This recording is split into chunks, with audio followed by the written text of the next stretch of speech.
Chapter 145. Lin Jin was oblivious to the fact that Dong He and the others were secretly observing him. Lin Jin was currently busy recording pet beasts information. By now, the number of beasts recorded in the museum had exceeded 800. The next instant, the museum's bell rang loudly and a blinding light shone. A surge of energy descended from above, enveloping Lin Jin's psyche as if he was receiving a baptism. A mark flew out from the museum and rushed into Lin Jin's consciousness. Then a voice rang. Over 800 beasts recorded, rewarded with intermediate beast deterrence. Beast deterrence, able to deter wild and untamable beasts, able to suppress beasts of rank 4 and below. The voice was sonorous and majestic, carrying with it a sense of supreme authority. It's finally here. Lin Jin was thrilled.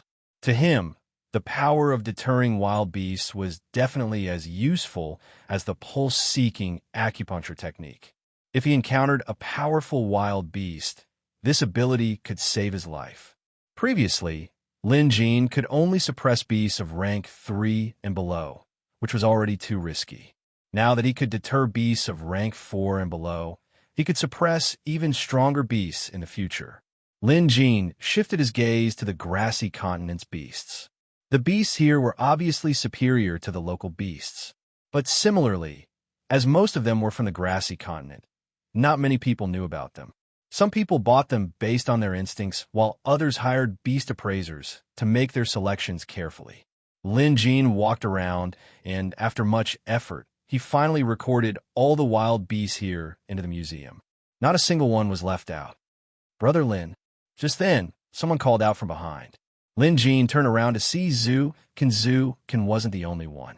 Zhu Tianhong was here too. With such a large exhibition and pet beasts on sale, how could the Zhu family, one of Maple City's top 3 families, miss out? Appraiser Lin, Zhu Tianhong, came over to greet him. Lin Jin returned the greeting. Lin Jin also noticed a tall and burly grassy continent native following behind Zhu Tianhong. Zukin came over to tell him that the native was a grassy continent beast appraiser hired by their family.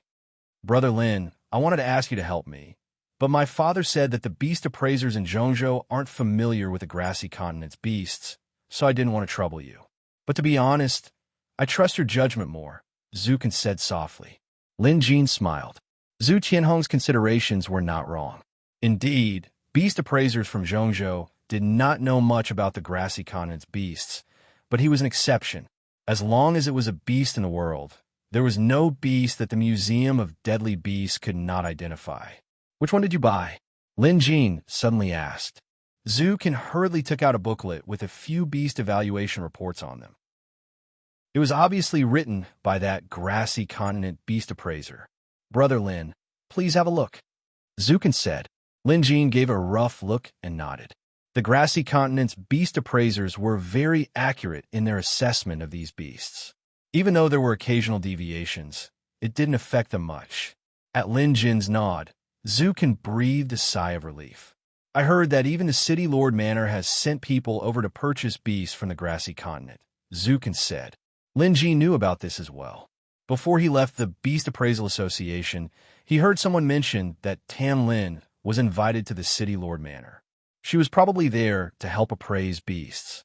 "All right, Brother Lin, my family plans to form a blood contract with the 2-headed snake we bought last time, so we'll need your help," Zhu Ken said. Lin Jin nodded. Of course, he had to go. After all, forming a blood contract with a 2-headed snake wasn't easy. After chatting for a while, they talked about the Friar Association. "I heard from my sister that Brother Lin has entered the Friar Association too," Zhu Ken asked with a smile. Lin Jin nodded. This wasn't a secret. However, Zhu Ken's next words made Lin Jin's expression darken. "My sister also heard a rumor that Brother Lin entered the Friar Association because of that woman, Chen Yuan, so that you can compete with that Yang Jie." Perhaps noticing Lin Jin's dark expression, Zhu Ken quickly added, "But I don't believe this rumor." Lin Jin was furious. You shouldn't have even heard of it. Lin Jin was already disgusted by this rumor.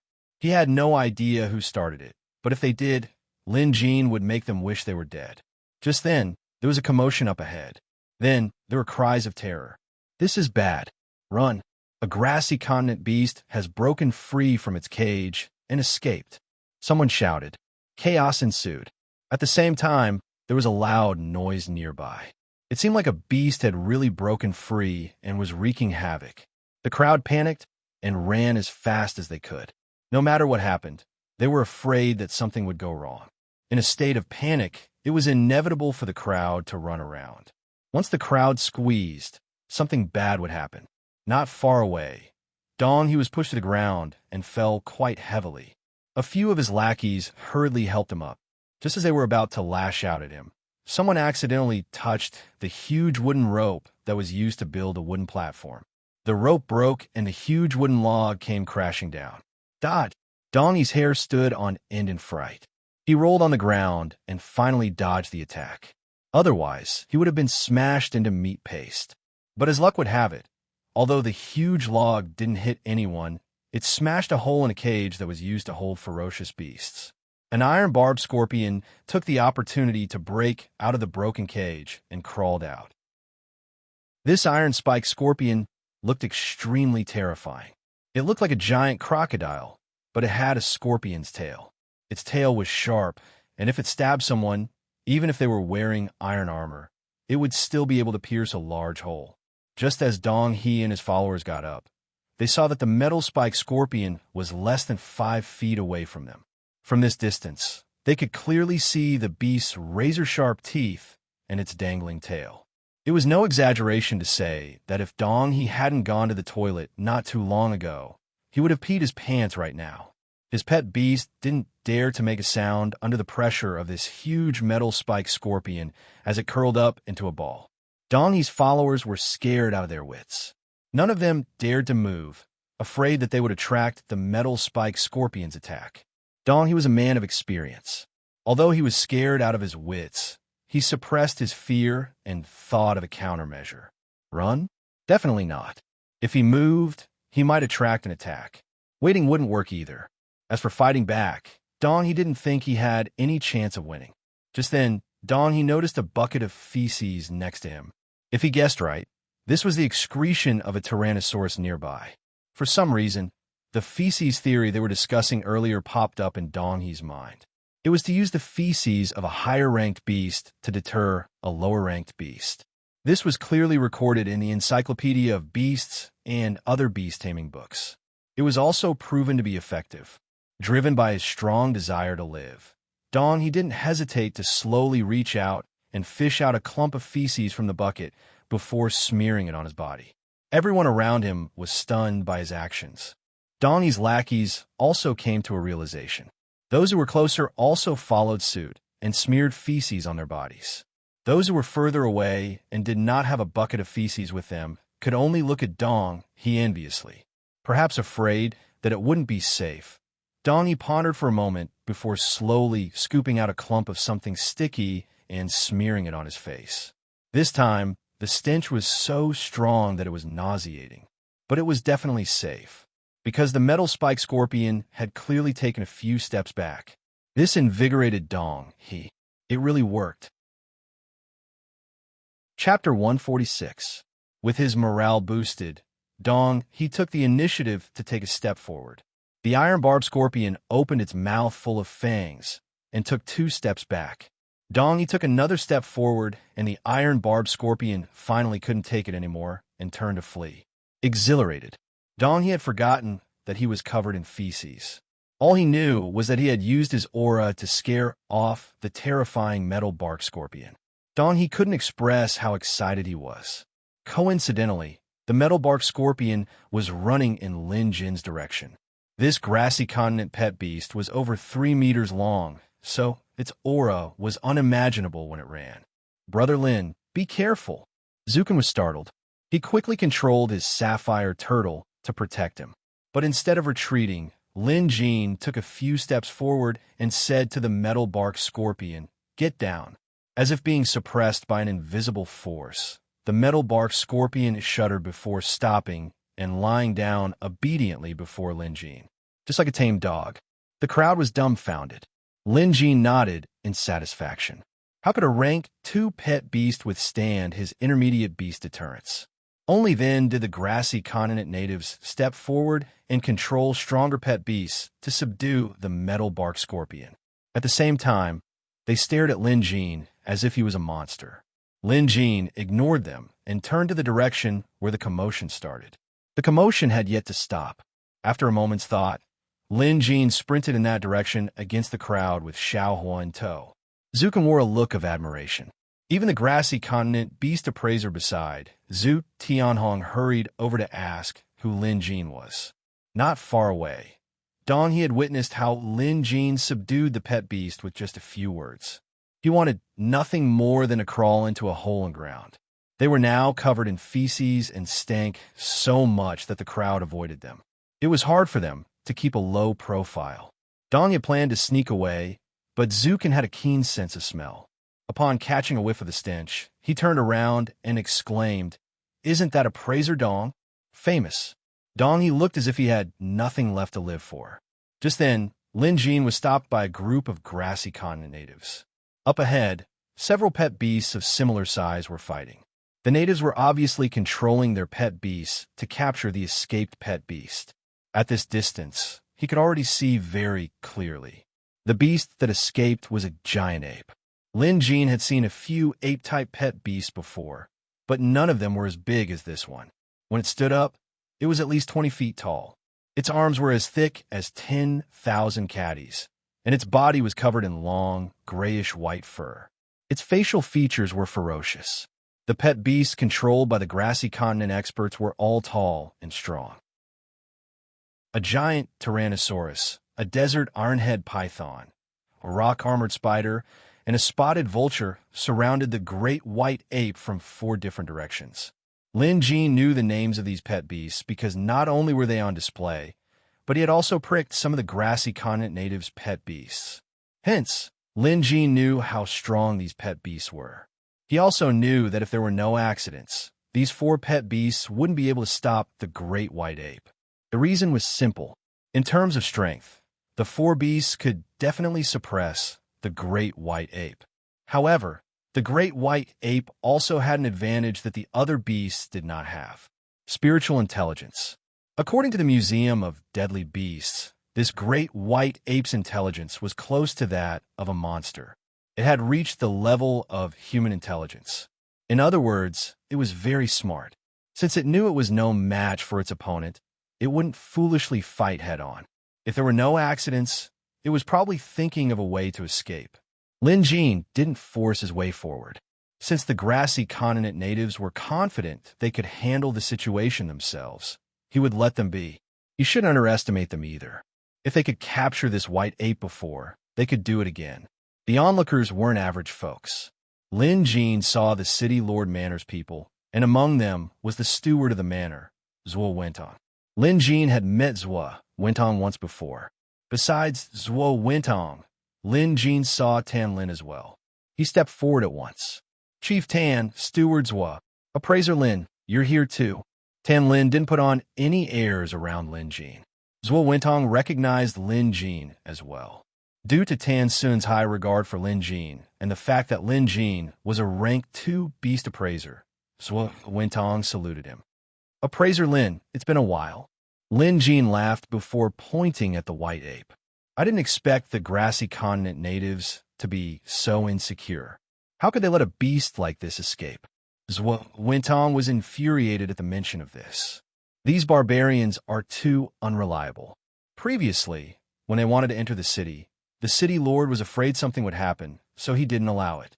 But somehow, they pulled some strings and managed to convince a lord from the royal capital to allow them to enter the city. Fine, we'll enter the city, but then something like this happened. If this beast manages to break out of the encirclement and wreak havoc in the city lord and I won't be able to get away scot-free. These barbarians won't have it easy either. Having said that, Zhuo Wentong turned to a guard beside him and asked, "Is Captain Jiang not here yet?" The guard quickly answered, "I've sent the message, but it might take some time to gather the troops." "Send someone to send a message again. Tell them to hurry." Zhuo Wentong turned to Tan Lin and said, "Chief Tan, what do you think of the great ape's rank?" Can these barbarians subdue it? Tan Lin looked troubled. This white ape is the most important beast the grassy continent natives brought this time. It was locked in a metal cage and wasn't allowed to get close. I can only observe it with my spiritual eye, so I don't know much about it. Tan Lin was telling the truth. As for the other pet beasts controlled by the grassy continent natives, I've seen the rock armor spider up close. It's a rank 2 pet beast with a hard outer shell that's as tough as a 2-foot rock wall. It has amazing defensive capabilities and can shoot spider webs. I haven't appraised the other pet beasts, but I'm sure they won't be too shabby. It shouldn't be a problem for them to subdue the white ape. As soon as Tan Lin finished speaking, the situation that had been in a stalemate changed. The white ape initiated an attack. The direction of its attack was the spotted vulture. Lin Jin was stunned. Wasn't this white ape supposed to be highly intelligent? With how smart it was, it should know that fighting it head-on wouldn't do it any good. It would be best for it to escape immediately. That way, it might still succeed. But soon, Lin Jin's pupils shrank as he realized something. The white ape was now locked in combat with the spotted vulture, while the other 3 pet beasts surrounded it. However, something strange happened. The great white ape didn't care about the other pet beast attacks at all. It didn't even try to defend itself. Instead, it focused on attacking the spotted vulture. Although the spotted vulture wasn't weak, it couldn't withstand the ape's ferocious attacks in a one-on-one fight. With a punch from the ape, the vulture let out a cry of agony as one of its wings fell off. For this attack, the great white ape was injured as well. But after its successful attack, the white ape took advantage of the chaos to tear an opening, leap up, and escape. It really wanted to escape. However, Lin Jin was now smiling. How smart, Lin Jin mumbled to himself. As expected of an intelligent man, the great white ape knew that even if it tried to escape, it wouldn't be able to get far. A beast like the spotted vulture was capable of flight. If he didn't get rid of this threat that could track it down, even if it managed to escape, it would only be temporary because it would be tracked down. Hence, even at the risk of injury, it had to eliminate this threat that could track it before escaping. Brilliant! This great white ape actually knew how to strategize. The pet beasts immediately gave chase. Not only the grassy continent natives, but many experts from Maple City also made a move to stop the great white ape. We can't stop it, Lin Jin muttered to himself. Chapter 147. Of course, it couldn't be stopped because the giant white ape was a rank 3 ferocious beast, and because of its huge size and violent nature, no one could stop it if it went berserk and competed in strength, including Lin Jin himself. It wasn't that no one could stop it. A rank 4 pet beast could take on this giant ape, but the problem was there might not be any rank 4 pet beasts in Maple City. The white ape's speed was obviously faster. It did not destroy the residences, but instead tried to walk on the main road. In a few breaths, it arrived at the city wall. In the eyes of the giant white ape, the originally tall city wall was just a slightly taller mud wall that could be easily flipped over. Seeing the great white ape escape from the city, the grassy continent natives were naturally thrown into disarray. They shouted and cursed, but they could not change the fact that the great white ape had escaped right under their noses. Maple City's city guards had arrived. Lin Jin obviously wouldn't get involved in what happened next. Of course, they didn't ask him to. Even Tan Lin couldn't help it this time. So she took the initiative to bid farewell to Zhuo Wentong and left. The two of them didn't have to worry about how to hunt it down and how to deal with the aftermath. Instead, the exhibition of beasts was ruined because of this accident. On the way back to the association with Tan Lin, Lin Jin and Tan Lin discussed their experiences in appraising beasts from the grassy continent. To put it simply, while beasts from the grassy continent were powerful, they weren't easy to form a blood pact with and were extremely expensive. Back at the association, Lin Jin saw Zhao Ying, Lu Xiaoyun, and Han Dong. These 3 seemed to have gone to the grassy continent's caravan as well. What the 3 of them were discussing was the white ape that had escaped. I heard that the experts from the grassy continent trade caravan and Maple City's experts are on the hunt. That great white ape won't be able to get far before it gets captured, Han Dong said. Not necessarily. Zhao Ying expressed a different opinion. I think so too, but don't go out of the city if you don't have anything to do. You might encounter trouble. Lu Xiaoyan also said. Lin Jin entered and cleared his throat.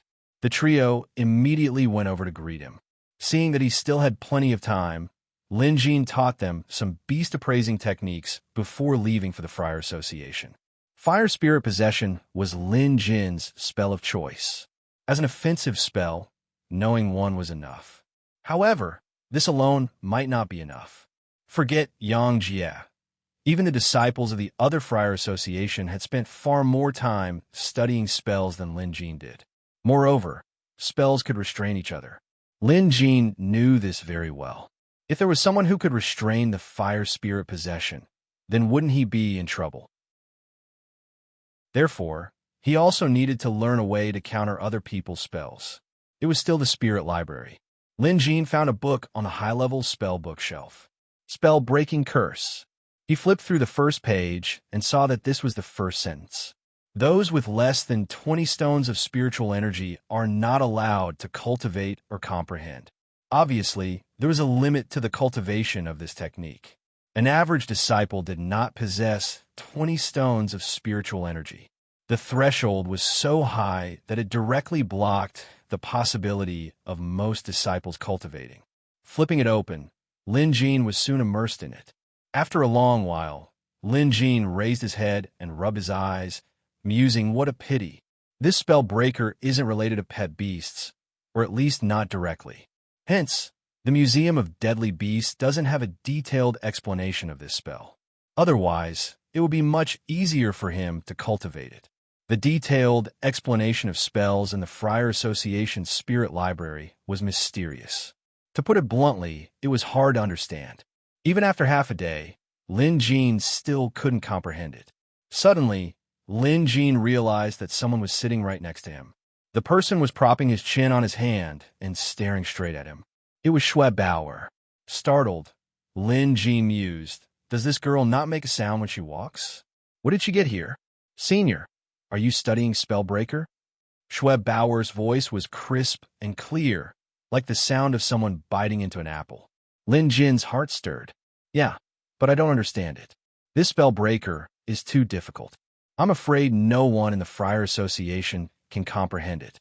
Lin Jin said this on purpose. After their last encounter, he had a better understanding of Xue Bauer's personality. She was a little girl who was obsessed with spells. Although she was young, she shouldn't be underestimated. Lin Jin wasn't trying to belittle her. To be honest, when it came to understanding spells, he couldn't compare to Xue Bauer. He was able to fool this girl last time because he had the detailed explanation of spells in the Museum of Deadly Beasts. Without the museum, he might not even be able to see Xue Bauer's heels. Lin Jin had never been arrogant. The hardest thing in this world was to know one's place and know one's place. Lin Jin excelled at this, which was why he said that. Sure enough, when he said that Spellbreaker was too difficult and no one in the Friar Association could comprehend it, Xue Bauer immediately looked unconvinced. That might not be the case. Lin Jin chuckled. What do you know, little girl? Forget it. I don't understand it anyway. Worst comes to worst, I won't learn it. Having said that, he was about to put the book back. Xue Bauer reached out to stop him and said smugly, if you don't understand, you can ask me. Lin Jin stared at her. From Xue Bauer's face, he could see the smugness, anticipation, and slyness of I won't tell you even if you ask me. This was where the advantage of age came into play. Was a sly old fox. Lin Jin shook his head. Ignoring Xue Bauer, he turned to leave. Xue Bauer was stunned. This situation was different from what she had expected. Shouldn't he be the one asking for guidance? Or did he not trust her at all? Xue Bauer was furious. She took a few steps forward to stop Lin Jin. Senior, I really do. If you don't believe me, you can ask me. Stop fooling around and listen to me. Lin Jin patted Xue Bauer's head and continued walking. Xue Bauer's face was flushed with anger.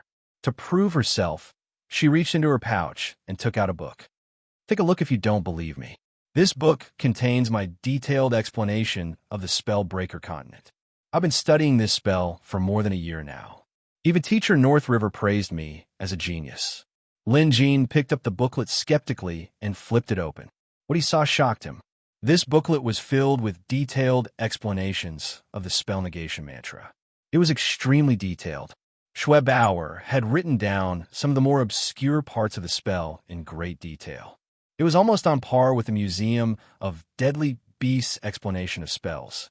Despite his shock, Lin Jean put on a doubtful expression.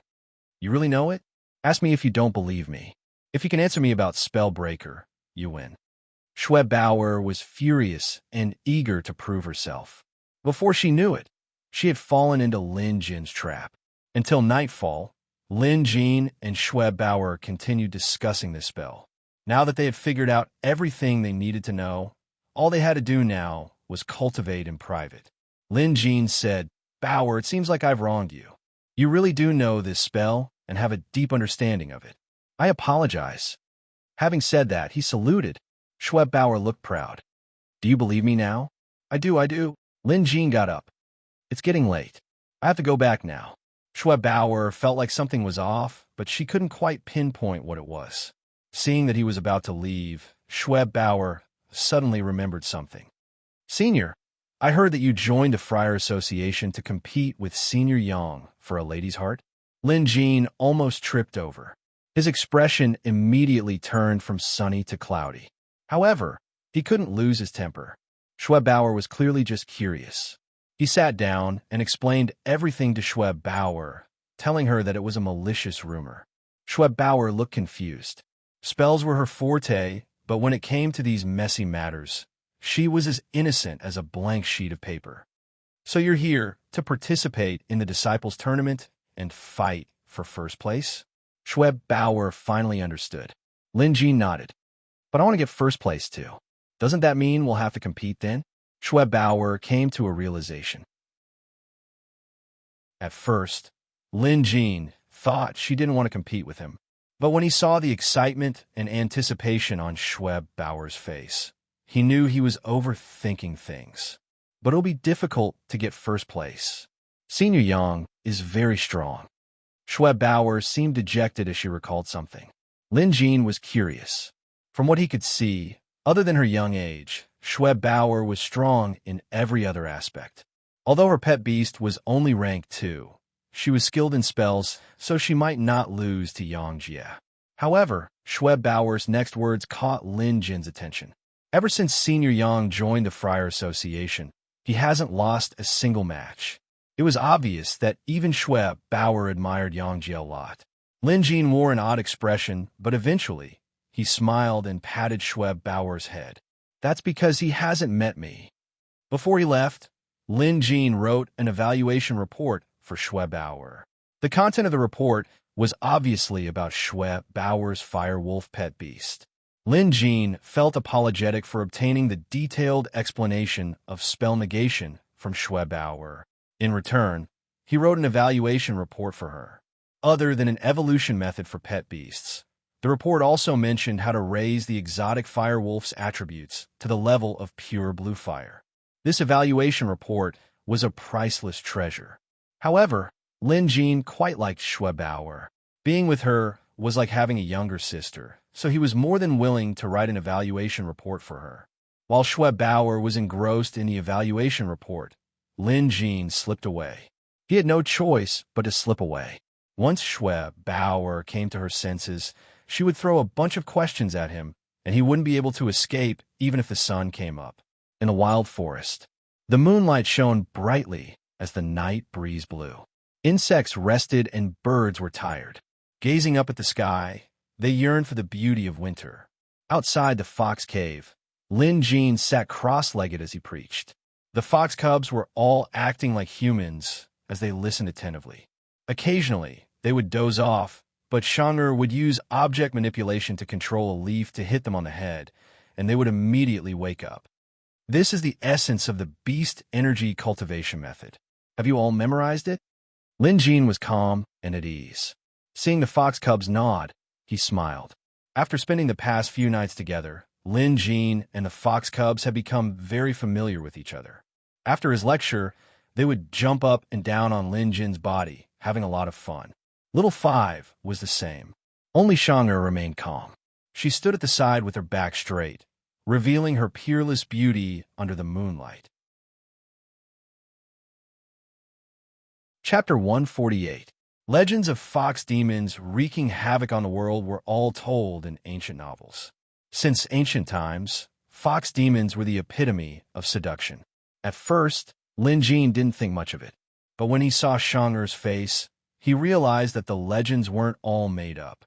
Some people said that anger was for a beautiful woman, while others enjoyed debauchery. Others said that beauties were the source of trouble. There was no lack of wise rulers in ancient times, but how many of them could transcend the word beauty? Fortunately, Lin Jin had strong willpower and Shang'er didn't cultivate any kind of seduction, so she wouldn't be able to bewitch anyone. Also, demonic transformation didn't mention seduction. If it did, Lin Jin would have let Shang'er cultivate it. He wanted to see just how terrifying this fox demon seduction skill was. Shang'er seemed to be in a bad mood today, as if something was bothering her. Lin Jin could tell, so he couldn't help but ask. Only then did Shang'er reveal the reason. Today, someone was spying on us from afar. I chased after them, but they were nowhere to be seen. Lin Jin's heart skipped a beat at this. Shang'er and the others were monsters. If they were discovered, they would definitely be in trouble. This matter couldn't be treated lightly. Shang'er, did you see it clearly? Lin Jin had to confirm. Shang'er nodded. Lin Jin's expression turned grim. Shang'er's abilities were not bad.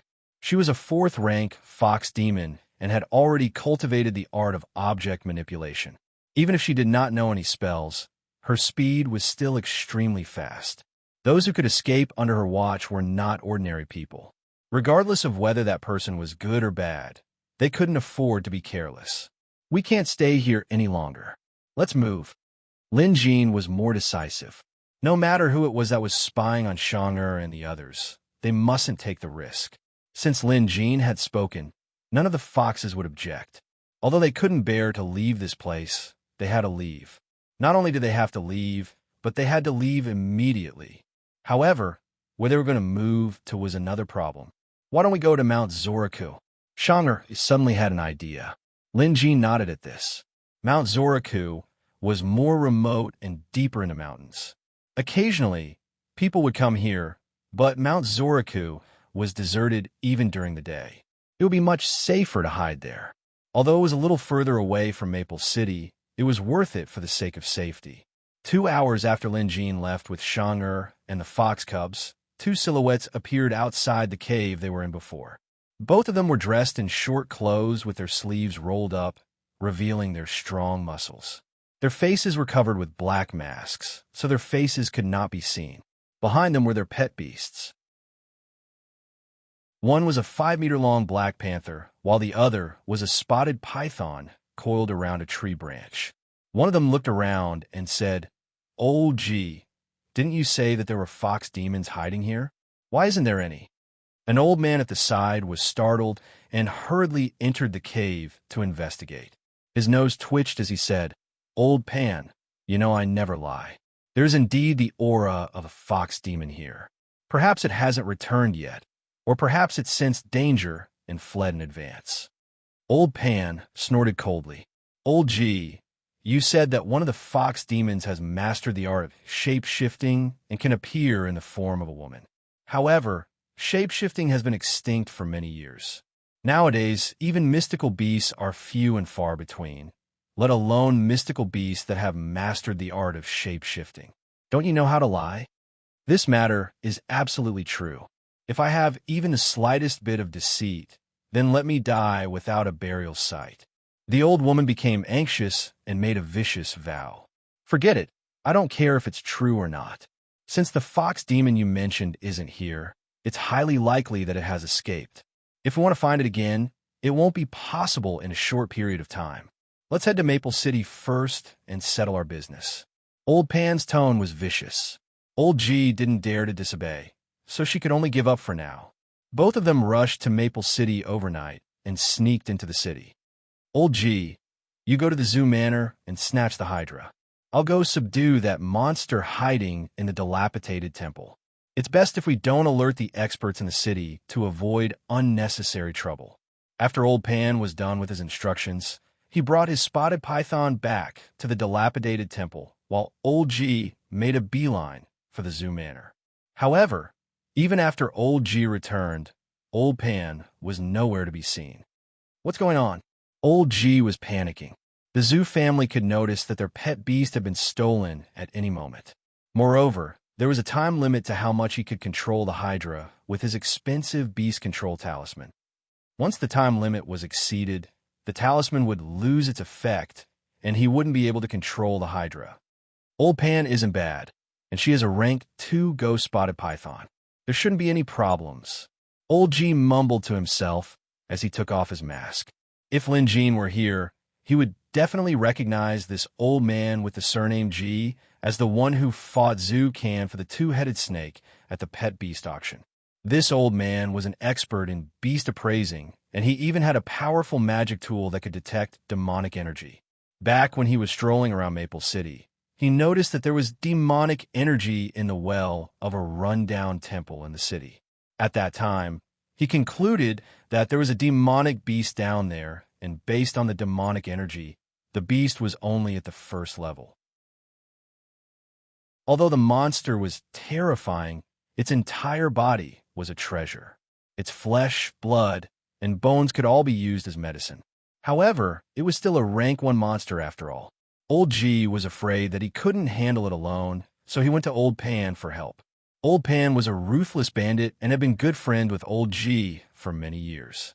The two of them had come to an agreement that they would bring the Zoo clan's Joeying Snake Beast and the first-level demonic beast from the dilapidated temple away.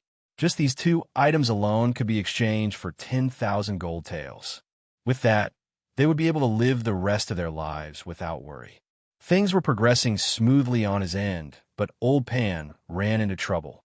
Helpless, Old G had no choice but to direct his pet beast to the dilapidated temple. When he arrived, he sensed something was amiss.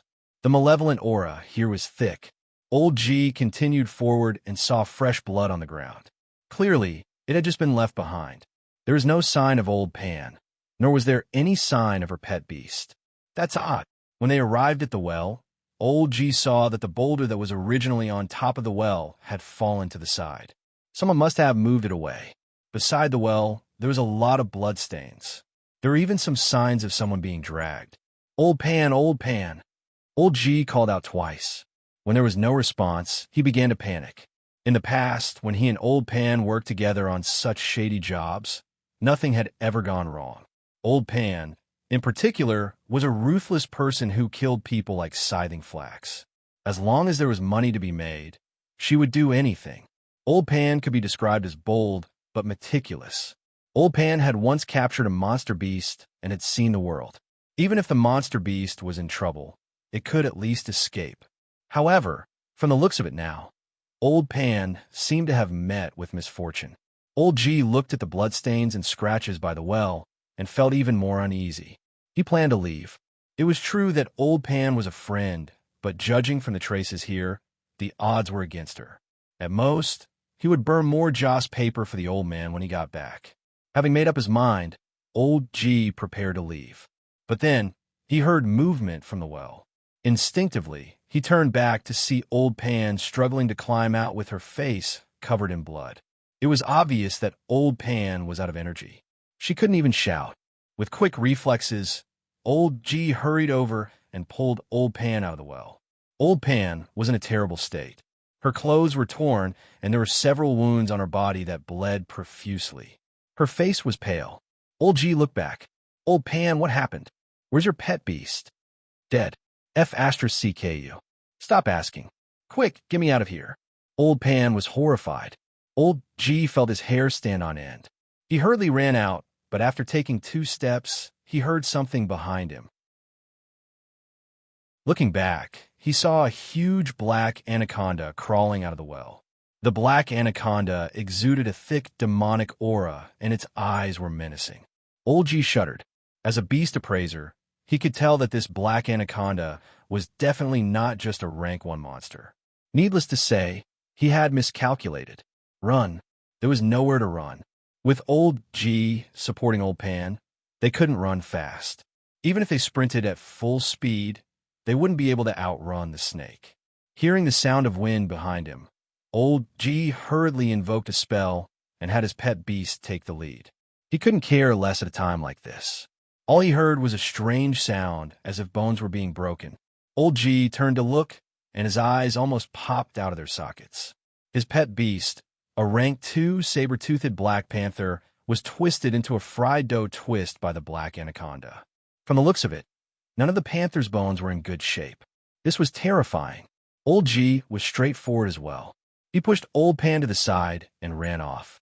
In times of crisis, brotherhood and loyalty were all bullsh *T. Moreover, Old Pan was a ruthless man. Old G had long been dissatisfied with him, so how could he risk his life to save Old Pan? His own life was the most important thing. As he ran, he stammered, "Rank 2? It must be a rank 2 monster. How could there be a rank 2 monster in Maple City? We're doomed. We're doomed." Old Pan fell to the ground from the push. He wanted to cry, but no tears came out. He didn't even have the strength to curse. One of his legs had been broken by the black anaconda earlier, so it was as limp as a noodle. He couldn't even stand up.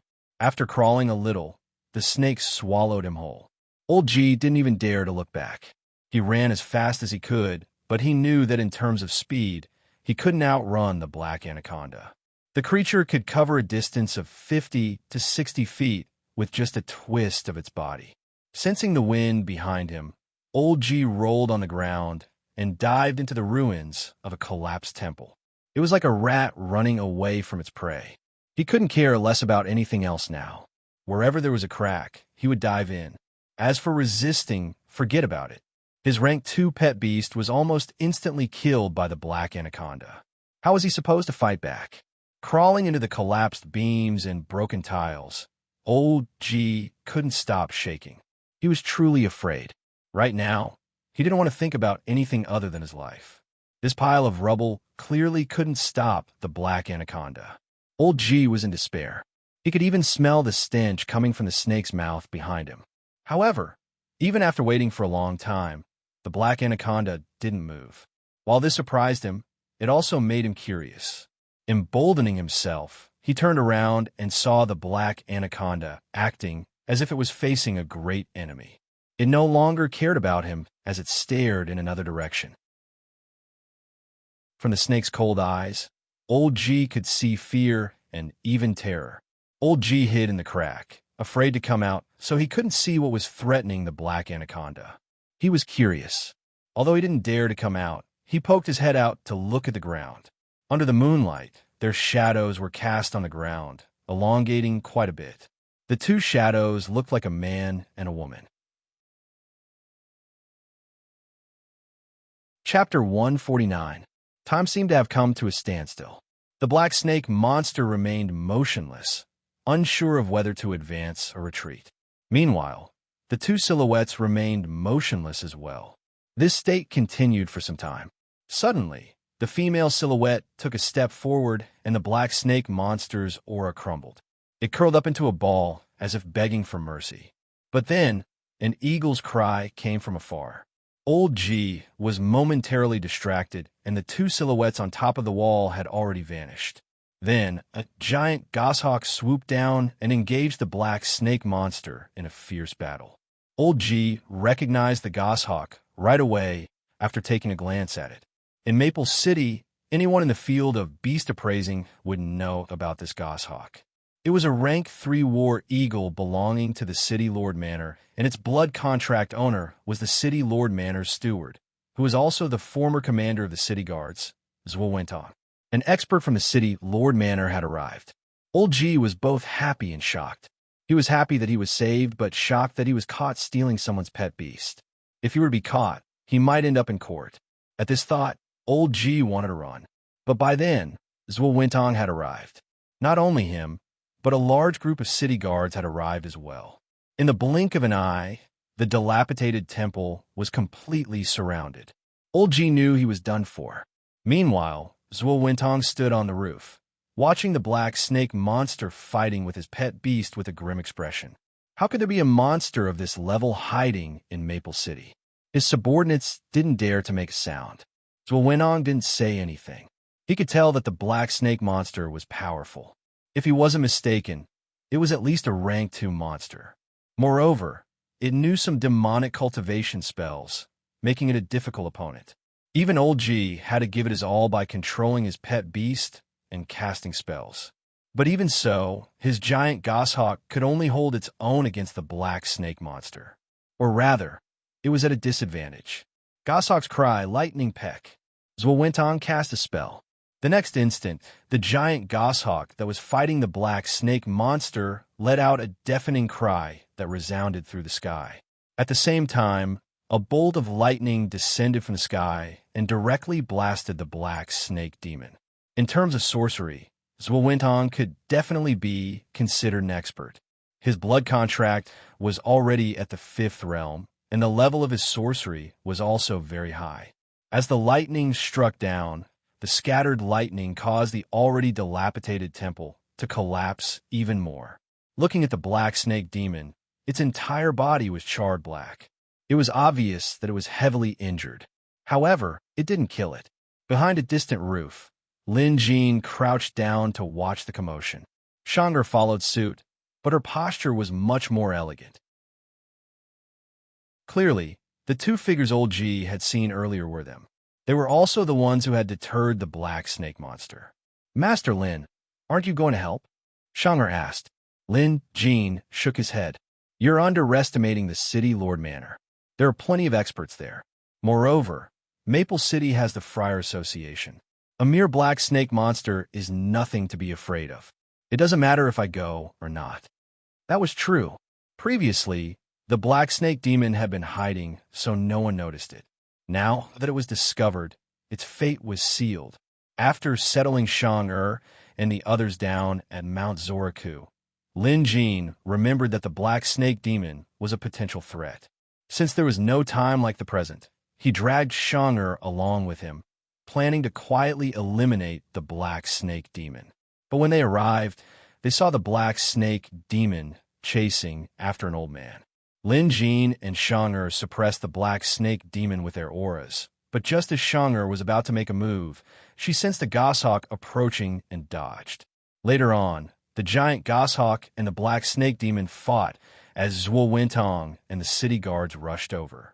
Lin Jin and Shang'er were quick enough to avoid being discovered. At this moment, something flew out from the direction of the Friar Association. Upon closer inspection, one could see a white peacock spreading its wings and flying over. On the back of the white peacock stood a handsome and elegant man. It was the Friar Association's #1 disciple, Yang Jie. Standing with his hands behind his back, he rode on the bird and arrived above the dilapidated temple in just a few moments. Steward Zhua, I, Yang Jie, am here to assist you in eliminating the monster. Yang Jie bowed. Zhuo smiled. So you're Mr. Yuzhou's disciple.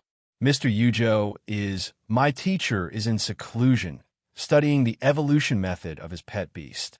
He can't leave, so he sent me here to assist you. Steward Zhua? Having said that, Yang Jie invoked a spell and leaped into the air, landing beside Zhuo. At the same time, the white jade sparrow descended like a torrential downpour of wind blades. Under the rain of wind blades, the black snake demon screamed in agony as wounds appeared on its body. Especially the white jade sparrow. Like a sharp sword, it swooped down with its wings like blades. In an instant, the black snake demon couldn't evade in time, and its head was sliced clean off. The black snake demon's head crashed to the ground as blood gushed out like a river. Amazing! That's Yang Jie. The city guards also exclaimed in surprise. From afar, Lin Jin frowned. However, to be honest, Yang Jie's abilities were not bad. His sorcery was executed extremely smoothly, especially that final slash. The angle and timing were perfect. It happened when the black snake demon was busy fighting the giant goshawk and was busy dealing with itself. In other words, Yang Jie had caught the snake off guard. It was a sneak attack. Hence, despite his beautiful movements and intricate spells, Lin Jin despised him. Let's go. Lin Jin said. There was nothing else to see.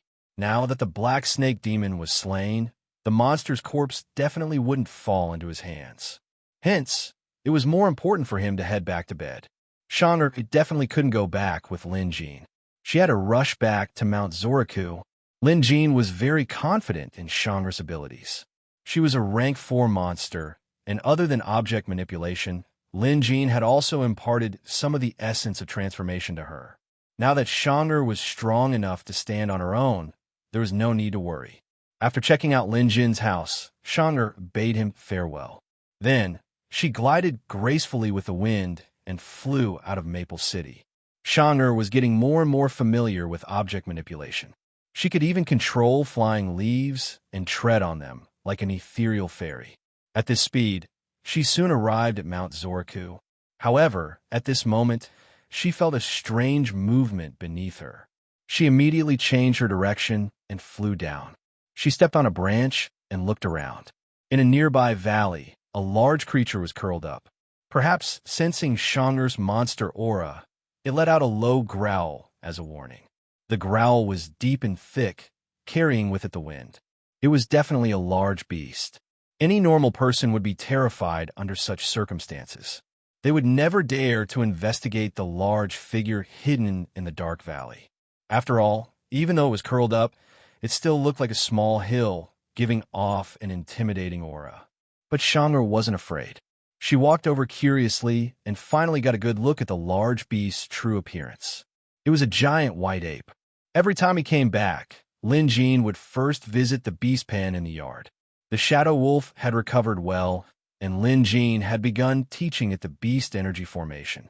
Previously, Lin Jin was worried that the shadow wolf would cultivate into a monster without a blood contract with its master. But Lin Jin was overthinking. As long as a pet beast had formed a blood contract, even if it cultivated the beast energy formation, it wouldn't turn into a monster. Patting the shadow wolf's head, Lin Jin didn't care if the creature could understand him and said, "When you're fully recovered in 2 days, I'll help you evolve." Having said that, Lin Jin turned to the deer beside him. The deer's condition had improved after being treated this morning. However, its injuries were much more serious than the shadow wolf's. It was only by sheer luck that it survived.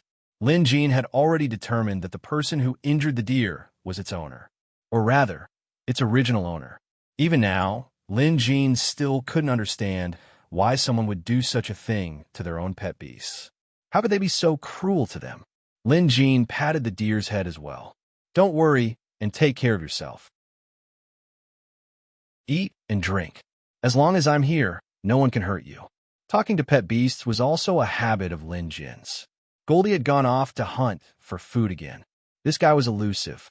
Sitting cross-legged, Lin Jin performed acupuncture on himself, using the pulse-seeking technique to dispel his fatigue and build up his energy. For the next few days, Lin Jin would do this. Half an hour of acupuncture would feel like he had slept through the night. It was magical, and he wouldn't feel tired for the entire day. This was the cultivation method of the vein strengthening technique. Many things happened in Maple City that night. Other than the City Lord Manor and the Friar Association working together to kill the Black Snake Monster, the search for the escaped Great White Ape was also fruitless. Meanwhile, the news of the Zhu family's 2-headed snake pet beast being stolen sent the family into a frenzy.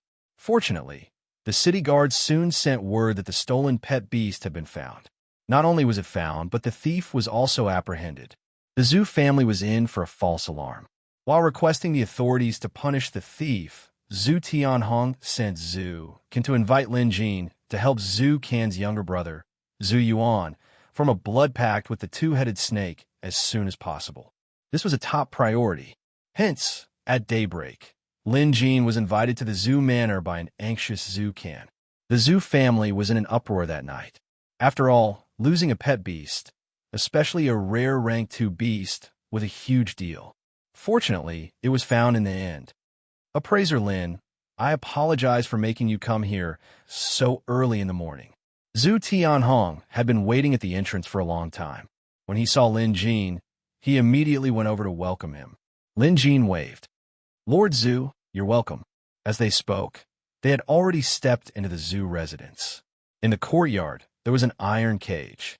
The twin-headed snake that had been lost and found was now locked inside, looking somewhat dispirited and listless. Why was it dispirited? That night, the two-headed snake had been frightened out of its wits. First, it was controlled by a beast talisman in a daze. Then, it encountered the black snake monster. But that wasn't all. Later on, an even more powerful Shanger appeared.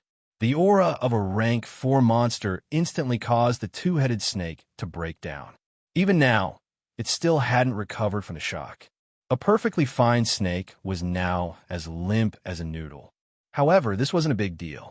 Even if they left it alone, it would recover on its own in a few days. The yard was filled with the zoo family members. Zhu Tianli was there too. Surprisingly, he came over to greet Lin Jin warmly. "Appraiser Lin, your presence brings light to our humble home." Lin Jin greeted them. After all, one shouldn't hit a smiling face. Chapter 150.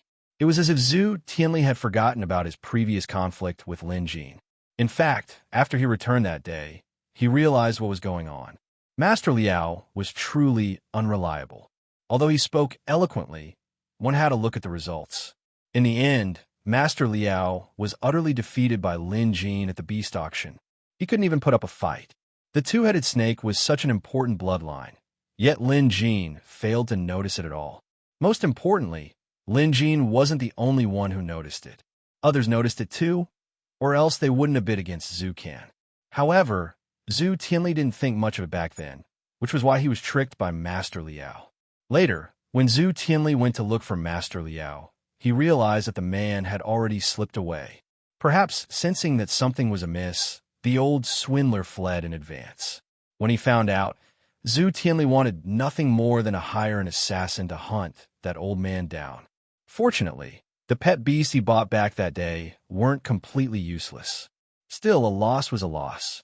Zhu Tianhong's reputation within the clan had soared because of Zhu Can's purchase of the two-headed snake. This wasn't something Zhu Tianli wanted to see.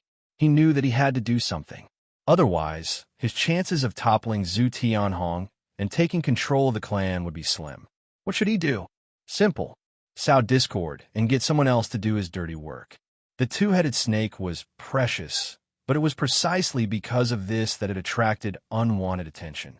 Zhu Tianhong wanted to let his youngest son, Zhu Yuan, form a blood contract with the two-headed snake. Zhu Yuan had just turned 16 this year and was the second son of the patriarch. However, Zhu Yuan wasn't the only one in the tribe who hadn't formed a blood contract with a 16-year-old pet beast.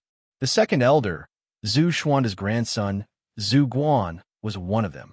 Zhu Guan's father, who was also Zhu Tianhong and Zhu Tianli's fourth younger brother, had worked hard for the family in his early years. In the end, he was killed by an enemy, leaving Zhu Guan as his only son. Zhu Xuanda doted on Zhu Guan's only son, the third elder's grandson. Zhu Tianli himself had a 16-year-old daughter, so she should be qualified to compete for the chance to form a blood contract. Therefore, Zhu Tianli had been secretly plotting this matter for a long time. He had originally planned to make trouble in 2 days, but today, the twin-headed snake was almost stolen. This made Zhu Tianhong decide to form a blood contract as soon as possible. Therefore, Zhu Tianli knew that he could not wait any longer. At this time, Zhu Tianhong happily brought a 16-year-old child with him. His features bore some resemblance to his own. "Appraiser Lin, this is my youngest son, Zhu Yuan." "Yuaner, greet Appraiser Lin," Zhu Tianhong said, and the 16-year-old boy quickly bowed to Lin Jin. Lin Jin smiled. This Zhu Yuan was Zhu Can's younger brother. They really were brothers. They looked almost the same. However, Zhu Yuan was obviously a little shy, but he was very polite. "All right, forming a blood pact with a pet beast doesn't take much effort. It'll only take a moment," Lin Jin said with a smile. However, at this moment, Zhu Tianli stepped forward and said, "Wait." Zhu Tianhong was stunned. "Second brother, you? Big brother, I, Zhu Tianli, refused to accept this." Since Zhu Tianli had already made up his mind, he naturally wouldn't hold back at this time. Even though Zhu Can was the one who bought the two-handed serpent, he did so on behalf of the Zhu clan. He used the Zhu clan's money, so why did he give the blood contract to Zhu Yuan? Are you saying that Zhu Guan and the other children of the right age are no longer descendants of the Zhu family? This question was vicious and crafty. Zhu Tianhong's expression darkened. Zukin was furious as well. However, Zukin knew that it wasn't appropriate for him to interrupt in a situation like this. Zhu Tianhong was the patriarch after all. With a dark expression, he said, "Blood pacts are the patriarch's authority. Based on their attributes, Yuaner is more compatible with the two-headed serpent. Since he's my son, it's only right for him to form a blood pact. There's nothing inappropriate about it." It was obvious that Zhu Tianhong wasn't a pushover. He displayed his authority as the patriarch. If Zhu Tianli was alone, he wouldn't be able to defeat Zhu Tianhong. "Tianhong, you sure are impressive." The Zhu family's second elder, Zhu Xuanda, said with a dark expression, "You're indeed being a little arbitrary in wanting to form a blood pact with Yuaner. No matter what, you should have discussed this with us first. How could you make such a decision on your own?" Zhu Tianhong was surprised. His second uncle had always been fair and did his best for the Zhu family.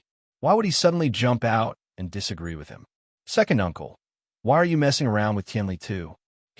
Before Zhu Tianhong could finish, third elder interjected, "Tianhong, you've indeed acted improperly in this matter.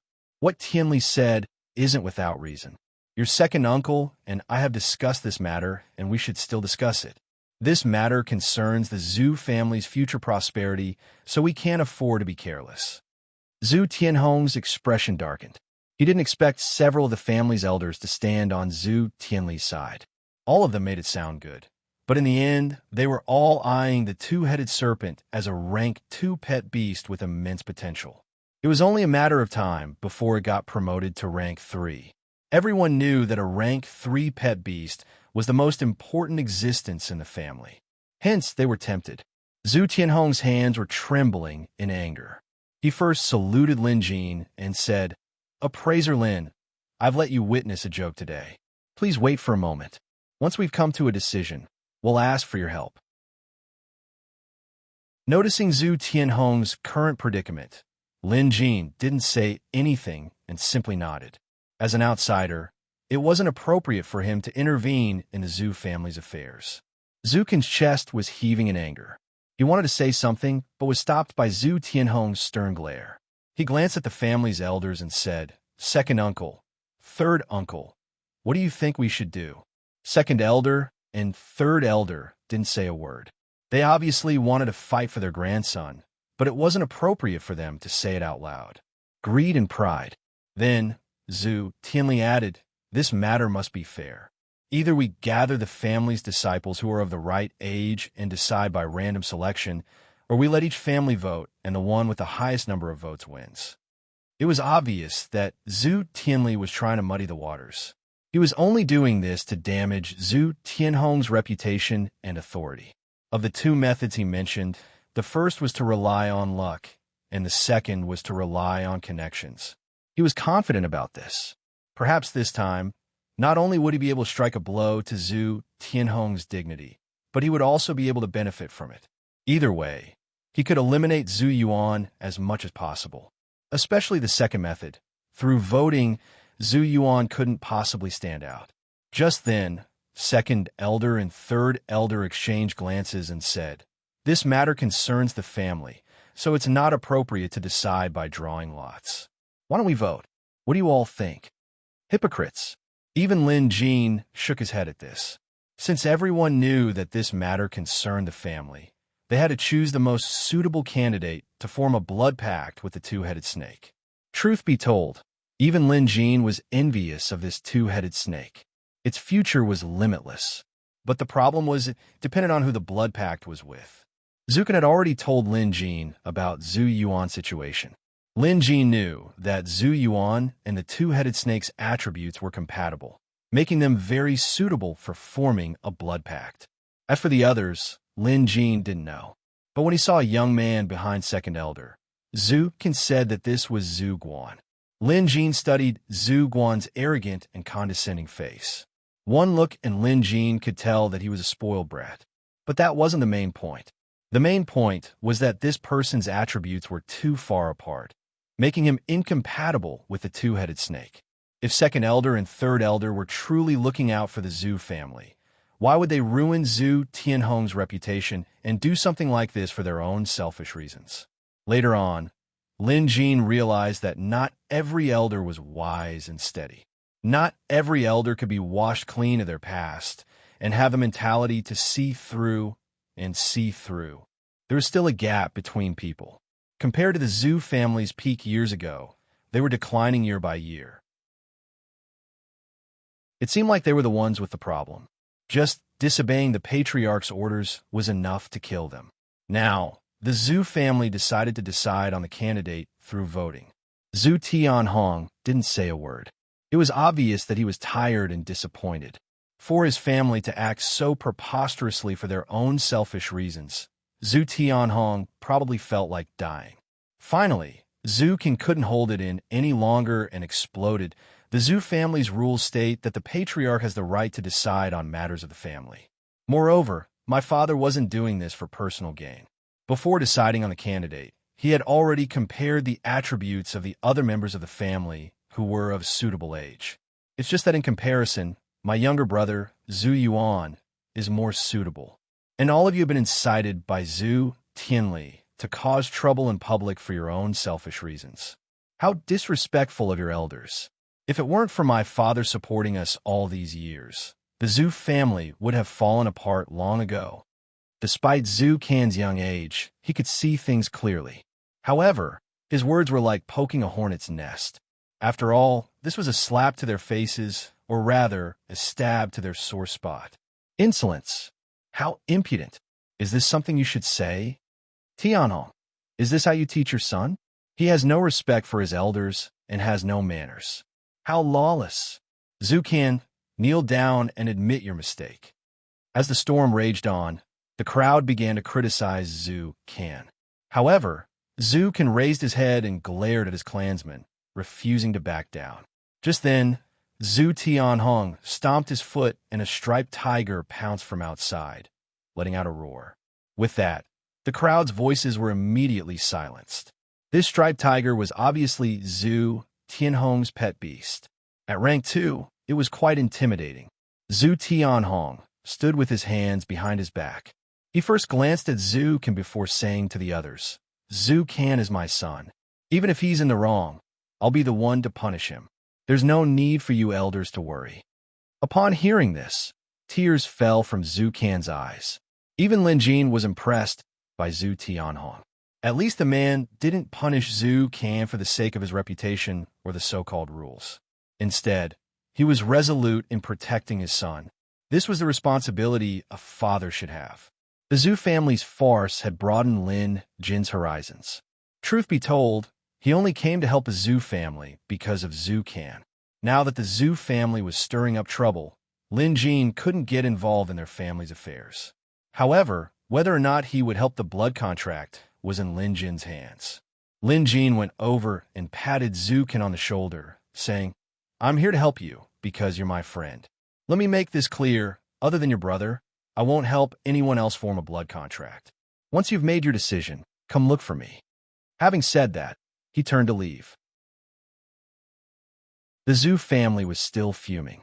Upon hearing Lin Jin's words, the second elder, Zhu Xuanda, was the first to scoff. A mere beast appraiser dares to boast so shamelessly? It's as if our Zhu family can't survive without you. What a joke. That's right. You're talking as if you're the only beast appraiser in this world. Brat, who do you think you are? If you want to scram, hurry up and scram. The Zhu family's third elder had a bad temper as well. Lin Jin stopped in his tracks. Chapter 151. Lin Jin stopped in his tracks. While the others didn't think much of it, Zhu Kan shuddered. The others might not know what Lin Jin was capable of, but Zhu Kan did. Of course, his knowledge was limited, but he knew that Lin Jin's pet beast was rank 3. He also knew that Lin Jin had joined the Friar Association and that his blood contract was on the 4th realm. Either one of these was an existence the Zhu family couldn't afford to offend. However, Zukin said nothing, nor did he try to persuade Lin Jin otherwise. The members of the Zhu family didn't watch their mouths, so they deserved to suffer a little. Lin Jin turned to look at Third Elder and shook his head. Zukin is right. You don't know how to behave at your age. Since you don't know how to speak, you should just keep your mouth shut. Having said that, he turned to leave. The others thought Lin Jin was going to do something, but to their surprise, all he said was harsh words. Immediately, someone mocked him. The Third Elder of the Zhu family also wanted to laugh, but he soon discovered something that terrified him. He couldn't laugh anymore. He wanted to speak, but when he opened his mouth, no sound came out. It was as if his throat was sealed by something, and he couldn't make a single sound. He panicked. He clutched his neck and coughed, but he still couldn't speak. The others came to their senses and quickly went over to check, but they couldn't find anything. Third Elder was so anxious that his eyes widened and he blew at his beard. In the end, he was too agitated and fainted. Another round of pandemonium ensued. Zhu Tianhong was also dumbfounded. He glanced at Zhu Kan, and Zhu Kan secretly nodded. Zhu Tianhong understood and didn't say anything. It was obvious that Lin Jin had something to do with this. Zhu Tianhong was very disappointed. Although the Zhu family had always been embroiled in internal strife, they could at least maintain some semblance of harmony on the surface. All these years, Zhu Tianhong had been trying to change the situation after assuming the position of patriarch. However, the clan was too powerful and his words didn't carry much weight at times. Just like today, he never expected his second and third uncle to cooperate with Zhu Tianli and embarrass him like this. In an instant, Zhu Tianhong was disheartened. Without another word, he walked over to Zhu Kan and said, "It was our family's fault for neglecting Appraiser Lin today. Kenner, since you're friends with Appraiser Lin, please apologize to him on my behalf." Zhu Kan nodded. Then he thought of something and asked, "What about the two-headed snake?" Zhu Tianhong laughed in anger. "If they want to fight, let them fight. Didn't Appraiser Lin say that other than your brother, Yuan, he wouldn't help anyone else form a blood contract? Do you really think Appraiser Lin is just making a threat?" Zhu Kan's heart skipped a beat as he understood. Sometimes his father could see things more clearly than he could. He also had absolute confidence in Lin Jin's skills. Lin Jin's words implied that no one else in this world could form a blood pact with the two-headed snake. After leaving the Zhu manor, Lin Jin didn't return home. After all, the sun was already up, so he decided to head straight for the Beast Appraisal Association. Zukin went to the association and apologized profusely. However, Lin Jin didn't blame Zhu Kan and Zhu Tianhong for this. With internal problems in the Zhu family, Zhu Tianhong was in a difficult position as the patriarch. However, Zukin was still a friend, so Lin Jin left him a message. "Sooner or later, those people from the Zhu clan will come and beg me. When that time comes, let them come themselves. You and the Tianhong clan leader don't get involved." When Zukin heard that, he smiled and agreed. Lin Jin also gave Zhu Kan an evaluation report. It was a sapphire turtle's evaluation report. Back when the sapphire turtle was poisoned, Lin Jin had taken care of it for several days, so he was quite attached to it. Moreover, Zhu Kan was a loyal friend, so Lin Jin gave him the sapphire turtle's evolution method. Previously, the sapphire turtle was only rank 1, so it wouldn't be difficult for it to evolve to rank 2. Lin Jin believed that after Zhu Kan's pet beast evolved, their faction would have a greater say in the matter. Zhu Kan was naturally very grateful. Meanwhile, Lin Jin sat in his consultation hall, as usual, appraising and treating beasts. He wasn't planning on going to the Friar Association today.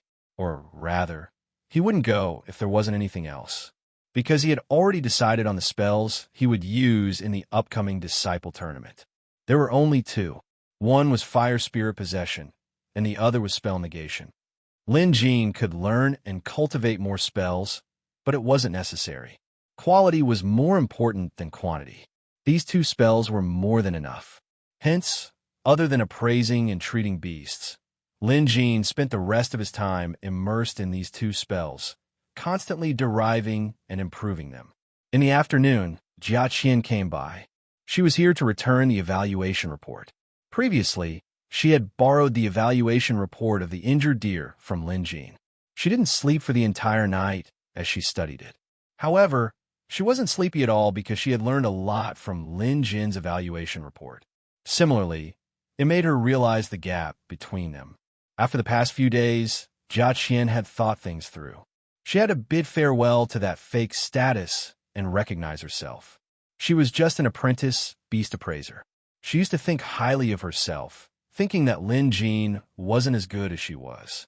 But now that her false vanity had faded like a bubble, she understood. Beast appraising was her dream. If she wanted to improve, she had to make a decision. She wanted to learn from Lin Jin, which meant she had to be affiliated with him. No doubt, doing so would attract gossip and be looked down upon. But Jia Qian didn't care about that anymore. She had to lower her status and focus on her studies with a down-to-earth attitude. Only by doing so could she qualify as an official beast appraiser. Of course, she was afraid. Afraid that Lin Jin wouldn't accept her and wouldn't let her learn from him. But even if she was afraid, even if she was anxious, Jia Qian mustered up her courage and decided to take this step. Even if Lin Jin didn't want her, she wouldn't give up. She would keep a low profile and continue learning. Just then, she saw Lin Jin practicing his spell. Noticing Jia Qian's arrival, Lin Jin knew that she was here to return the evaluation report, so he said, "Just put it aside. If you want to read other evaluation reports, take them yourself. But remember to return them after you're done." After a long moment of hesitation, Jia Qian bit her lip and knelt down to pay her respects. Jia Qian wishes to be affiliated with Appraiser Lin and learn beast appraising skills. I hope Appraiser Lin will grant my wish. Having said that, she bowed. Sure. Lin Jin didn't even look up. He was currently contemplating the most profound aspect of spell negation. According to Schweb Bauer, Lin Jin felt that there was still room for improvement. This included the spell's incantation and how to maximize its effects. Jia Qian was dumbfounded. He agreed just like that? That was too easy. Lin Jin was clearly distracted. Was he still holding a grudge for what happened in the past? Was he just saying that to amuse or humiliate her? Jia Qian was stunned. After a long while, she realized that Lin Jin was still practicing his spell. Only then did she stand up. She took a deep breath and began tidying up the consultation hall. She served Lin Jin a cup of tea before sitting down quietly to study the evaluation reports. Soon, Zhao Ying, Lu Xiaoyun, and Han Dong returned. They had gone to the logistics department to retrieve their spirit stones and beast appraisal amulets. Obviously, they had helped Lin Jin collect them as well. However, Lin Jin had never used talismans when appraising beasts, so he rarely used spirit stones. Seeing Jia Qian sitting beside him, the three of them were stunned. "Why is she here?" Lu Xiaoyan asked in a small voice. Han Dong shook his head. Zhao Ying rolled her eyes at Lu Xiaoyan. "I came back together with you. How would I know?" Lu Xiaoyan frowned. This Jia Qian has been picking on Master Lin for quite some time now. How dare she show up here? Her skin is thicker than a city wall. Zhao Ying had a gentle and forgiving personality. She advised, "Master Lin isn't such a petty person." Lu Xiaoyan said angrily, "So you're saying I'm petty?" When Han Dong heard this, he hurriedly dodged so that he wouldn't get himself into trouble. When Jia Qian saw the three of them return, she stood up and bowed. Zhao Ying and the other two had been apprenticed to Lin Jin first, so they were considered seniors. After learning that Jia Qian was here to study under Lin Jin, even Zhao Ying was dumbfounded. After all, Jia Qian had always been the association's #1 apprentice. In the past, she was much more respectable than them. Looking at Jia Qian's serious expression, she didn't look like she was messing with them. Lu Xiaoyan rolled her eyes. "So, I'm your senior now. Junior Jia, I'm thirsty. Can you brew me a cup of tea?" At this, Zhao Ying tugged at Lu Xiaoyan. However, without another word, Jia Qian quickly brought Lu Xiaoyan a cup of tea. Not only Lu Xiaoyan, but she also poured tea for Zhao Ying and Han Dong without any complaints or reluctance. She really brought it here. She must be holding back her evil intentions. I refuse to believe that she'll suddenly become a good person, Lu Xiaoyan whispered to Zhao Ying as she held the cup of tea. However, Zhao Ying shook her head. Xiaoyan, people change. Moreover, Zhang He and Wang Ji were the ones who were really against Master Lin. I think we should give her a chance. After all, I heard from her that Master Lin had agreed to help her. Lu Xiaoyan was furious. Master Lin has a good temper, so he couldn't bear to reject her. What if Jia Qian still harbors ill intentions? What should we do? Zhao Ying's expression turned cold. If that's the case, I'll be the first one to come after her. Lu Xiaoyan chuckled. Then it's settled. We'll observe her for a while. If we really get something on her, you mustn't be merciful. Zhao Ying nodded. Han Dong broke out in cold sweat as he listened. He mused, a woman's world is truly terrifying. It wasn't until nightfall that Lin Jin finally figured out the key to spell negation. The so-called spell breaker was a method to break the opponent's spell. For example, in a beast fight, if the opponent used the bloodlust spell, then the user could use the spell breaker spell to break the opponent's bloodlust spell.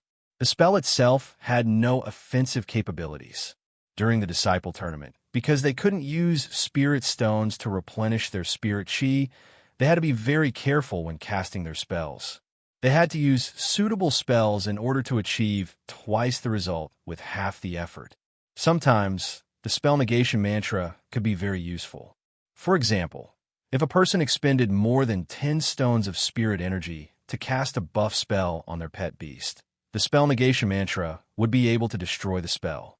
It was equivalent to a single move that could decide the outcome of the battle. Chapter 152. Battles of magical powers and beasts between cultivators were all about tactics. Buffs, attacks, and spell nullification. There was a wide variety of spells, and when used well, it was common for the weak to defeat the strong. Of course, in most cases, the cultivator's blood contract cultivation and pet beast level were still the key to victory. Spell nullification was powerful, but it wasn't difficult to deal with. As long as he cast a few buff spells, he would be able to make the spell negation mantra unable to find its target. Just like when he cast Bloodlust, Berserk, Gale, and other spells, the spell negation mantra could only break one target at a time. Under such circumstances, using the spell negation mantra again would not be worth it. After all, casting the spell negation mantra would consume a lot of spirit chi. In short, it was a matter of careful calculation. The greater the amount of spirit energy, the greater the advantage. Looking up at the sky, Lin Jin decided to call it a day. He still had to go to Mount Zoraku to teach Shang-Er and the other spells later. Just then, there was a commotion outside. "Appraiser Jia, I heard you were here. It took me a long time to find you." As they spoke, someone entered. Lin Jin took a look at the man. He was tall and well-dressed. His appearance was handsome and elegant. Although he was around 30 years old, he had a mature charm to him. Lin Jin didn't know this man, and his surname wasn't Jia. Jia Qian hurried over and said, "Mr. Wu, I'm no longer an appraiser. You can look for other appraisers from now on. There's no need to look for me." Jia Qian? Lin Jin didn't know why Jia Qian was still here. He had been focused on studying spells and vaguely remembered Jia Qian's visit. What happened after that? Lin Jin searched through his memories and remembered. Jia Qian said she wanted to learn under his tutelage. Did he agree? He couldn't remember. Countless alpacas ran through Lin Jin's mind. Speaking of which, although he didn't hold a grudge against Jia Qian for what she did, he had no intention of teaching her either. However, he had been too focused on studying spells today that he somehow agreed. But on second thought, Lin Jin wasn't a petty person, so why should he be bothered about something like this? Let her come then. By then, Jia Qian had spoken to the man. "Appraiser Jia, you're the #1 apprentice in the Beast Appraisal Association. Why are you here to learn under my tutelage? Is there a problem? You can tell me. If I can help, I'll definitely help." Mr. Wu said with a smile, but even a fool could see that this guy was plotting something. What were they after? It was because of Jia Qian's beauty. Having said that, he glanced at Lin Jin and shook his head. "This man is so young. I don't think he's even fully grown. What do you learn from him?" I heard your Beast Appraisal Association has a new chief. Is he trying to make things difficult for you? Don't worry, I will uphold justice for you. On the other side, Zhao, Lu Xiaoyun, and the others were all dumbfounded. They wondered if this person was a fool. He actually dared to boast shamelessly here.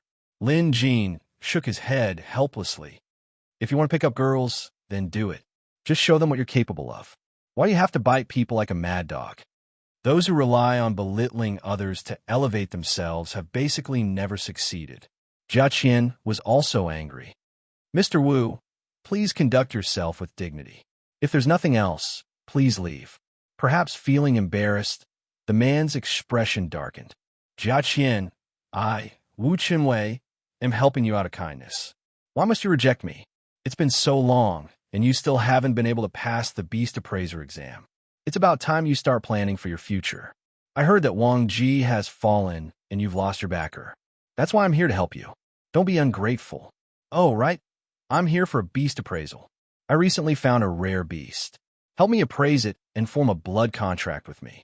Having said that, he reached out to grab Jia Qian's hand. Jia Qian's face was already flushed with anger. However, she knew that this Wu Qinwei was no ordinary person. He was quite influential in Maple City.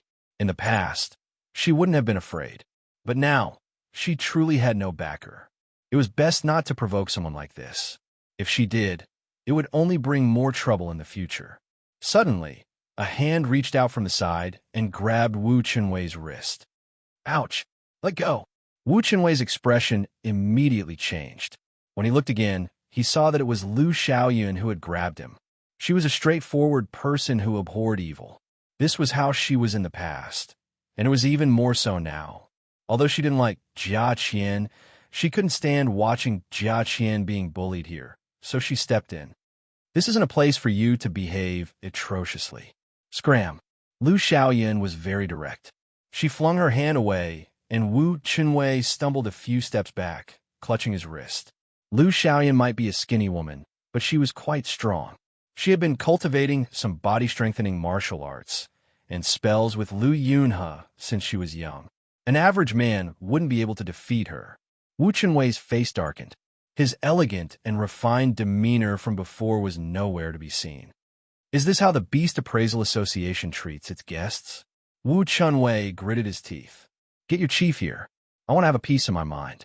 The Beast Appraisal Association uses its power to bully others and humiliate its customers. Let me tell you, this isn't over. Perhaps realizing that he wouldn't gain anything from staying here, Wu Qinwei cursed and left in a rage. He was probably going to lodge a complaint. If you want to talk to the president about this matter and put the blame on him, this matter would not be easy to resolve. Jia Qian looked worried. This incident had started because of her, causing trouble for Lin Jin and the others. Lu Xiaoyun, on the other hand, looked nonchalant. Jia Qian, since you're under Master Lin's name, you're his. We can bully you, but no one else can. Don't worry. Let that Wu guy lodge a complaint. I, Lu Xiaoyun, will keep him company. Lin Jin looked helpless. Xiaoyun, even if something happens, I'll be the one to take care of it. I'll be thankful if you don't cause me any trouble. Lu Xiaoyun stuck her tongue out, but didn't say a word. Lin Jin turned to Jia Qian. But Xiaoyun is right.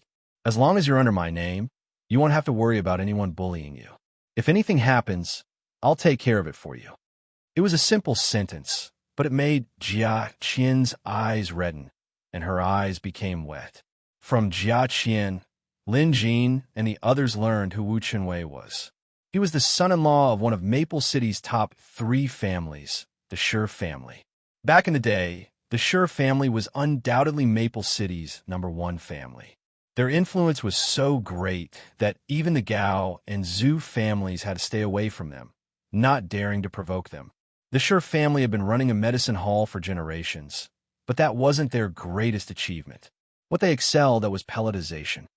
Not only did they stand out in Maple City, but even in the entire Jade Dragon Kingdom, the Shi family's pelletization skills were ranked among the best. During their heyday, even the City Lord Manor treated the Shi family with great respect. Many nobles were their honored guests. However, a few years ago, after the Sher family's old master passed away, this once prominent family of Maple City began to decline. Their pelletization skills didn't improve. After all, with old Master Sher gone, there was no one to inherit his exquisite pelletization skills. Apart from that, the Chen family was also slowly taking over the market share of the medicine hall business. Although they still held a significant share of the market, anyone could tell that in a year's time, the Chun family would overtake them in Maple City's medicine hall business. The current head of the Sher family, Sher Wenjun, was Wu Chenwei's wife. Of course, Wu Chenwei was confident. But at the end of the day, he was just a son-in-law. When his father-in-law was still around, he behaved like an obedient grandson. But after his father-in-law passed away, he became arrogant. Rumor had it that he went around flirting behind Sher Wenjun's back and had dirty relationships with many prostitutes. So he's just a man living off a woman. And here I was wondering what he was capable of. If he dares to mess around again, I'll complain to the head of the Sher family, Lu Xiaoyan said. Jia Qian smiled. It's not that simple. Although Sher Wenjun is a woman, she's very capable. Without her control, the Sher family situation would be even worse. How could she not know that Wu Chenwei is messing around outside? She's just turning a blind eye to it. If we really go to her, things might turn out contrary to our wishes. There's nothing to be afraid of. Even the Sher family is on the decline. They can't even take care of themselves. Anyway, that Wu Chenwei better not fall in my hands, or he'll suffer. Lu Xiaoyan refused to back down. Lin Jin remained silent as he pondered. At the same time, he mumbled to himself, "That's strange. Why did I sense a familiar aura from Wu Chenwei earlier?" After a long while, Lin Jin finally remembered. It was the deer's aura. When Lin Jin observed Wu Chenwei with his spiritual eye, he noticed that the man's blood energy was severely depleted. Clearly, he had just broken a blood contract not too long ago. Usually, after a blood contract was broken, it would take several months to a year before the owner couldn't form a blood contract with another pet beast again. In other words, Wu Chenwei's request for Jia Qian to appraise his pet beast was just an excuse. He couldn't form a blood contract with another pet beast right now. If Lin Jin's guess was right, the deer's previous owner was this Wu Chenwei. Moreover, Lin Jin had deduced that the person who tortured the deer to such a state was its original owner. His hatred for Wu Chenwei had reached its peak. "Jia Qian, let me ask you something," Lin Jin said with a serious expression. Noticing Lin Jin's stern expression, Jia Qian didn't dare to be rude. "Please ask away, appraiser Lin. Have you ever seen Wu Chenwei's pet beast before?" Lin Jin looked at Jia Qian. The latter shook her head and said that whenever Wu Chenwei went out, he would never bring his pet beast along. She had never seen it before. Lin Jin nodded. That made sense. If Jia Qian had seen it before, there was no way she wouldn't recognize it, since she was the first one to save the deer. Interesting. Wu Chenwei had a pet beast, but he never revealed it to others. He even tortured his pet beast a few days ago and abandoned it after breaking the blood contract. Either Wu Chenwei was crazy, or he had an ulterior motive. Due to his profession, Lin Jin was naturally fond of beasts. He hated people who mistreated their pet beasts the most.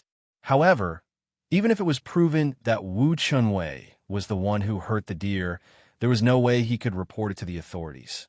The authorities wouldn't care about such matters. Sure enough, Wu Chenwei went to complain to Tan Lin. After Tan Lin found Lin Jin to understand the situation, she simply said, "If that Wu guy comes again, tell me. I'll get someone to chase him away." Lin Jin smiled. Lin Jin smiled. This was more like Tan Lin's personality. Chapter 153. With a chief like Tan Lin backing him, Lin Jin wasn't afraid. If Wu Chenwei wanted to cause trouble, let him. Tonight, Lin Jin arrived at Mount Zoraku a little late.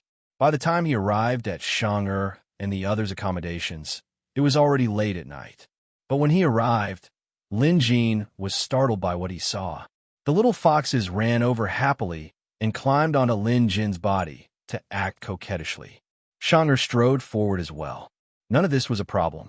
The problem was that Lin Jin saw a giant white ape sitting on the grass in front of him, looking at him with a cute look on its face. Why was the great white ape here? Lin Jin's mind was filled with questions. If he wasn't mistaken, this white ape was the one that escaped from Maple City yesterday. He heard that the city lord manor and the grassy continent natives had been searching for it for an entire night, but to no avail. Master Lin, I was just about to tell you about this, Shang-Er said as she came over. Lin Jin finally understood what was going on after Shang-Er explained. Last night, when Shang-Er was returning from Maple City, she found this great white ape in a valley. At that time, she used a few tricks and managed to subdue it. After all, one was a beast with high intelligence, while the other was a demon cultivator with superhuman intelligence and knew how to use spells. When Shang-Er wanted to leave, the defeated white ape followed her all the way. Later, seeing that the ape didn't mean any harm and had nowhere to go, Shang-Er pitied it, so she brought it back and settled it here. Just then, Little Five hopped over and crouched on the ape's head, chirping. Shang-Er said, Little Five communicated with the ape through dreams. This ape is smart and knows that we're here to learn spells, so it wants to stay and learn with us. The next moment, the white ape got up, knelt on the ground, and kowtowed like a human. Smart as expected. This was normal. Lin Jin had used his coiled wire needle to appraise it yesterday, and knew that this white ape's intelligence was almost on par with Little Five's. If it wasn't smart, it wouldn't have been able to escape from the encirclement yesterday. However, Lin Jin didn't realize that this white ape was a beast that was dedicated to Tao. Now that Shang-Er and Little Five were interceding on its behalf, the white ape had knelt down. Should he accept it? It was up to Lin Jin to decide. Lin Jin was also thinking about it. The great white ape was a troublesome creature to begin with. Maple City's city lord manor and the grassy continent caravan were looking for it, and they definitely wouldn't give up anytime soon. Maybe one day he would find Mount Zoraku. That was where the problem lay. Once clues were found, Shang-Er, Little Five, and the others might even be implicated. Lin Jin had to consider this risk. Moreover, Lin Jin still didn't trust the white ape too much. Shang-Er and the others were different. After a few days of interaction, they were as close as family. Lin Jin now understood the fox cub's personalities. Would the great white ape be like Shang-Er and the others, naive and naive? Perhaps it would repay kindness with enmity when it became successful in its cultivation. Lin Jin couldn't be blamed for overthinking this. He had to be cautious. From Lin Jin's point of view, he didn't want to get involved in this mess. Glancing at the great white ape kneeling on the ground, Lin Jin didn't make a decision immediately. Instead, he beckoned the little foxes into the cave to learn. He had to reconsider this matter. Several hours later, Lin Jin finished explaining the essentials of the chi formation and some incantations. Looking outside, the great white ape was still kneeling obediently. Although it would move its head and arms from time to time, it was obvious that it was still very respectful. Shang-Er was smart enough to know that she had said what she needed to say. Lin Jin would have to decide what to do in the end, so she stopped pleading. Little Five didn't do anything else either. Instead, the fox cubs came over to plead for Lin Jin to take the great white ape as his disciple, with pitiful looks on their faces. Lin Jin sighed. "Get up," he said. Surprisingly, the great white ape could understand Lin Jin's words. It got up, its eyes filled with anticipation. "Learn from the little foxes first. We'll talk about whether or not I'll take you in as my disciple sometime later." Although that was what he said, it was just a test for a few more days. The great white ape was visibly excited. Its hometown was 1,000 miles away in the depths of the grassy continent. It was too far away for it to go back. Here, it was all alone with no one to rely on. Hence, when an opportunity like this presented itself, the great white ape wouldn't miss it. Mimicking a human, it bowed repeatedly. Lin Jin knew that the great white ape was now a source of trouble. If he took it in, he would have to clean up its mess. But then again, the top-notch cultivation methods Lin Jin obtained from the Museum of Deadly Beasts were meant for pet beasts to cultivate. To put it bluntly, even if he didn't take in the great white ape today, he would take in other pet beasts to learn from in the future. Lin Jin was thinking that with a group of successful pet beasts and monsters under him, he would have helpers even if he ran into trouble in the future. Moreover, Lin Jin was curious to see how much stronger the great white ape could become after cultivating the spell. He tried to explain the beast energy formation to the great white ape, and it actually listened attentively. Lin Jin could tell that this guy had been able to understand human speech for a long time. Cultivation wasn't something that could be done in a day. After teaching the great white ape part of the incantation, Lin Jin gave it some time to digest it before sending the great white ape out with him. For what? To clean up its mess. The City Lord Manor and the Grassy Continent's caravan wouldn't give up on the hunt. They might have found some clues, so to ensure that they couldn't find it, Lin Jin had to mislead them. Of course, the great white ape had done a great job in this regard. If it weren't smart enough, any other pet beast would have been caught long ago. It wasn't easy for the great white ape to hide until now. What Lin Jin had to do was simple. He had to create the illusion that the ape was fleeing in another direction. Given enough time, Lin Jin could teach the white ape the art of transformation. At the very least, the ape could change its size. Otherwise, it wouldn't be easy for it to hide with its current size.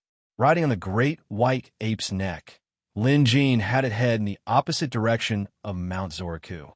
When they arrived at a village, Lin Jin purposely destroyed a straw house used to store crops so that the villagers could see the great white ape. Then, they continued fleeing in that direction. Finally, by a large river, Lin Jin had the great white ape enter the water to erase its scent and traces. After making a big detour, they returned to Mount Zoraku. If everything went according to plan, the City Lord Manor and the Grassy Continent's caravan would be misled and run in another direction.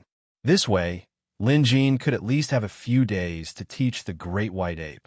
By the time they got back, the sky was getting brighter. Lin Jin instructed Shang'er not to let the great white ape out during the day and to stay in the cave, while Shang'er taught it the beast energy formation and transformation skills. This was the best they could do for now. It had been a torturous night, and even Lin Jin was exhausted. After returning to Maple City, he didn't go to the Beast Appraisal Association, but went straight home to sleep.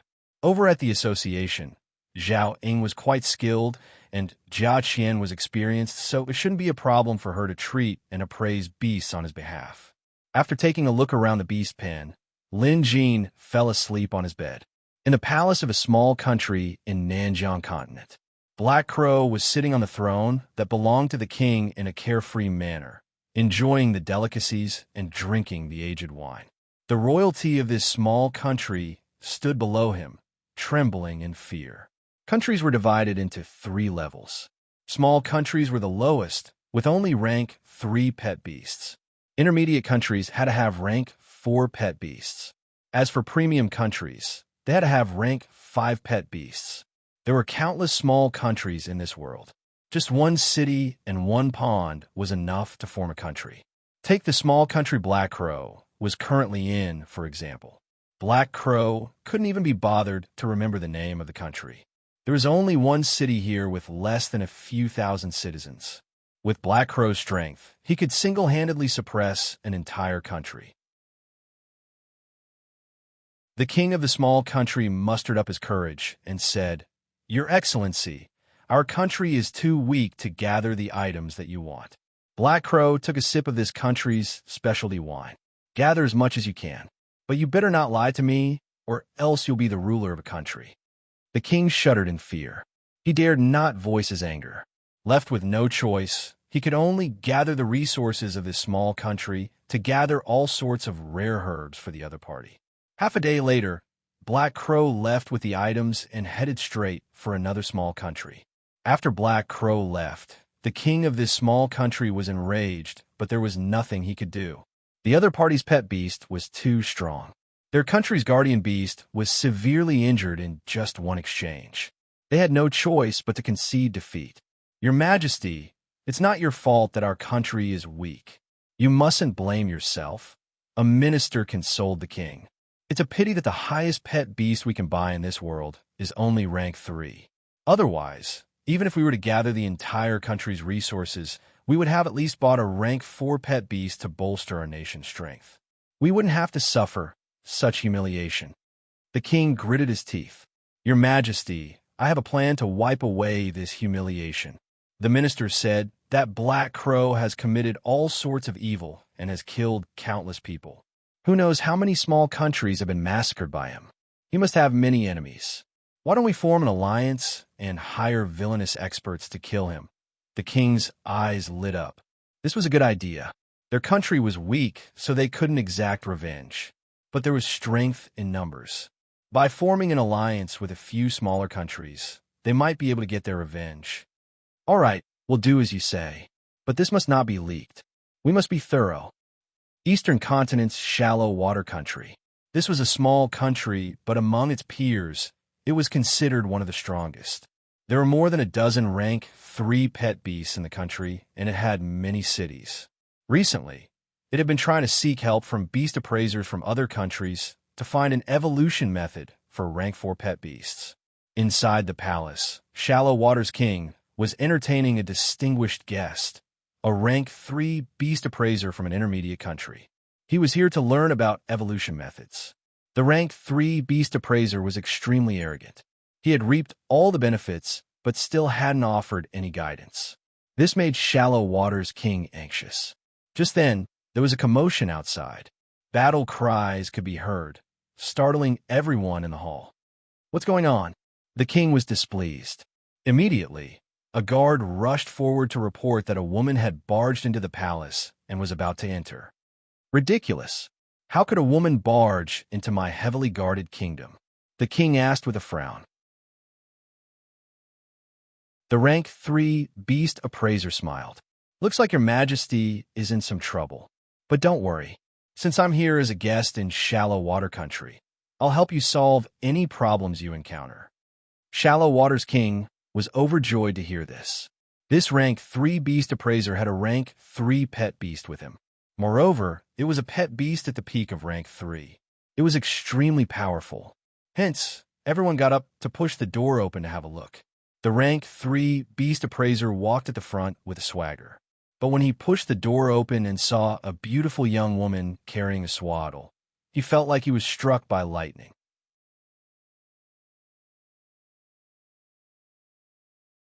Chapter 154. Madam Ghostchild.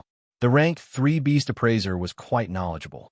In fact, Madam Ghostchild was quite famous in the countries of East Continent. Many people used her name to scare their children at home. She looked like a young married woman carrying a swaddle. This image was deeply ingrained in people's hearts, so it was easy to recognize her at first glance. The rank 3 beast appraiser immediately sobered up from his drunken stupor. He was so frightened that he didn't dare to move or speak. Rumor had it that Madam Ghostchild was a bloodthirsty killer who had once massacred an entire city in one night. If one was unfortunate enough to run into her, one must not move or make a sound. It was said that if one were to disturb the ghost child in the young married woman's arms, death was certain. Behind them, Shallow Water's king and the others gasped at the sight of Madam Ghostchild as well. Even though Shallow Water Country was considered one of the top countries among the smaller countries, it was still a small country after all. Madam Ghostchild, on the other hand, had been ordered to be killed by several intermediate countries, who knew how many experts were after her. But in the end, she was still alive and well. From this, it was obvious that Madam Ghostchild was not to be provoked. The group froze on the spot as they watched Madam Ghostchild approach them step by step. Shallow Water's king. Judging from his attire, Madam Ghostchild walked up to him. Now, the distance between the two of them was only a little more than a foot. It could be said that they were very close. Madam Ghostchild was actually quite pretty and had a great figure. She even had a nice fragrance about her. However, Shallow Water's king didn't have the time to pay attention to these things. When he heard her calling him, he could only bite the bullet and say, "It's me." Madam Ghostchild smiled. "I came uninvited because I have a favor to ask of you, Shallow Water's king." Having said that, Madam Ghostchild took out a list of rare herbs. "I've asked the medicine hall, but they don't have some of these herbs, so I could only borrow some from you. I heard you have a treasure vault filled with treasures." An hour later, Madam Ghostchild returned with a bountiful harvest. The startled Shallow Water's king and the rank 3 beast appraiser soon realized something shocking. This time, Madame Ghostchild had defeated over 100 palace guards, but she did not kill a single person. On the central continent, Jade Dragon Kingdom was considered an intermediate country with many rank 4 pet beasts guarding it. However, there were many powerful countries in the central continent, and Jade Dragon Kingdom was only considered below average. After all, the central continent was home to a premium country. Jade Dragon Palace. He Qing was chatting with her sister, Hiyu. In the imperial palace, the sixth princess, Hiyu, was considered an anomaly. The palace she lived in was very remote, and very few people came here. The other members of the imperial family were also quite afraid of her. Only the seventh princess, He Qing, had been with Hiyu since they were young and had the closest relationship. Qing, don't mess around. Why are you taking my blood out of nowhere? Hiyu's face was a little pale. She looked lovely and pitiful. He Qing giggled and said half-truthfully, Sister Yu, I know that you have a bestial soul curse on you. Because of this, others don't dare to approach you. But I'm not afraid because I know an expert. This expert recently told me that he has a way to help you break the curse of the bestial soul, but he needs to collect some of your blood for him to see. When Hiyu heard that, she burst out laughing. You've always liked to play tricks since you were young. How could there be such an expert?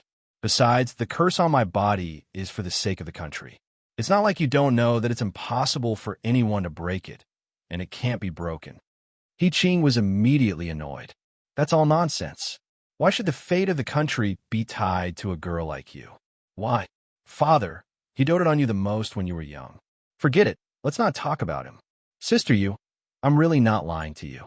The expert I know is really amazing. You don't have to worry about anything else. Just let me collect some of your blood. Having said that, she tried to use force. Hiyu smiled and stretched out his arm. If you want to pick it, I can't stop you. But don't be fooled by those scammers. There are a lot of scammers out there these days. Uncle Lou and I ran into one in Maple City a while ago. He took 1,000 taels from us, but all he said was nonsense. The man I know, he's not a scammer. Right, Sister Yu, didn't you want to know how my tetra-winged butterfly dragon evolved to rank 3? He Qing said mysteriously. Why? Didn't you say that it evolved because you were lucky? Hiyu was stunned. That's a lie. I didn't even tell my father about this. You're the only one I'm telling. You know that my butterfly dragon needs at least 3 years to evolve. Appraiser Tan from the Beast Appraisal Association headquarters personally appraised it. But the expert I met just took a quick look at it and gave me some pointers.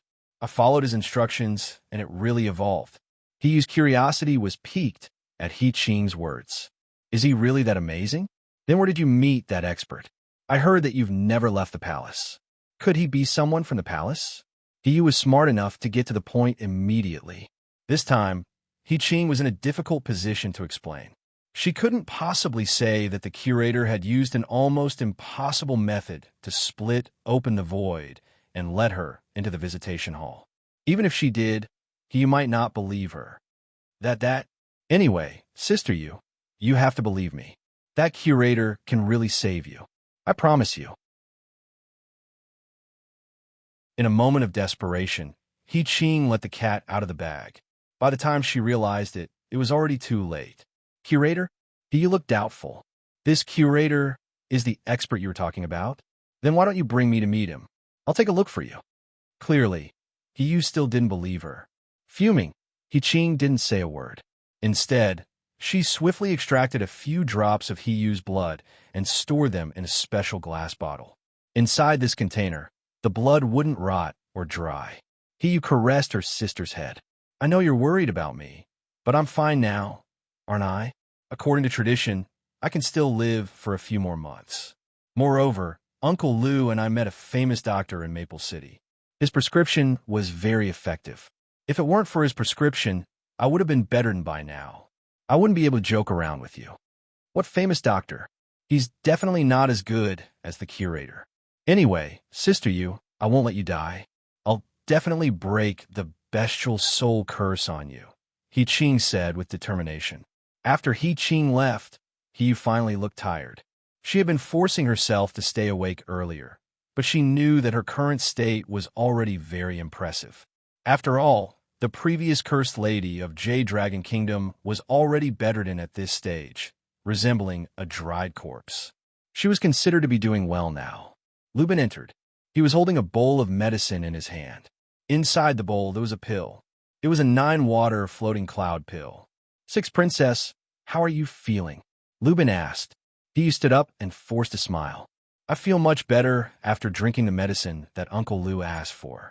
Look, I can walk now, and I don't need anyone to serve me." Right? Was this prescription really given by that person? The person she was referring to was a young appraiser she met at Maple City's Beast Appraisal Association. Back then, she only thought of him as a shameless lecher. It's true. I can see that Appraiser Lin is truly a capable man. What's more, he's so young. That's really impressive.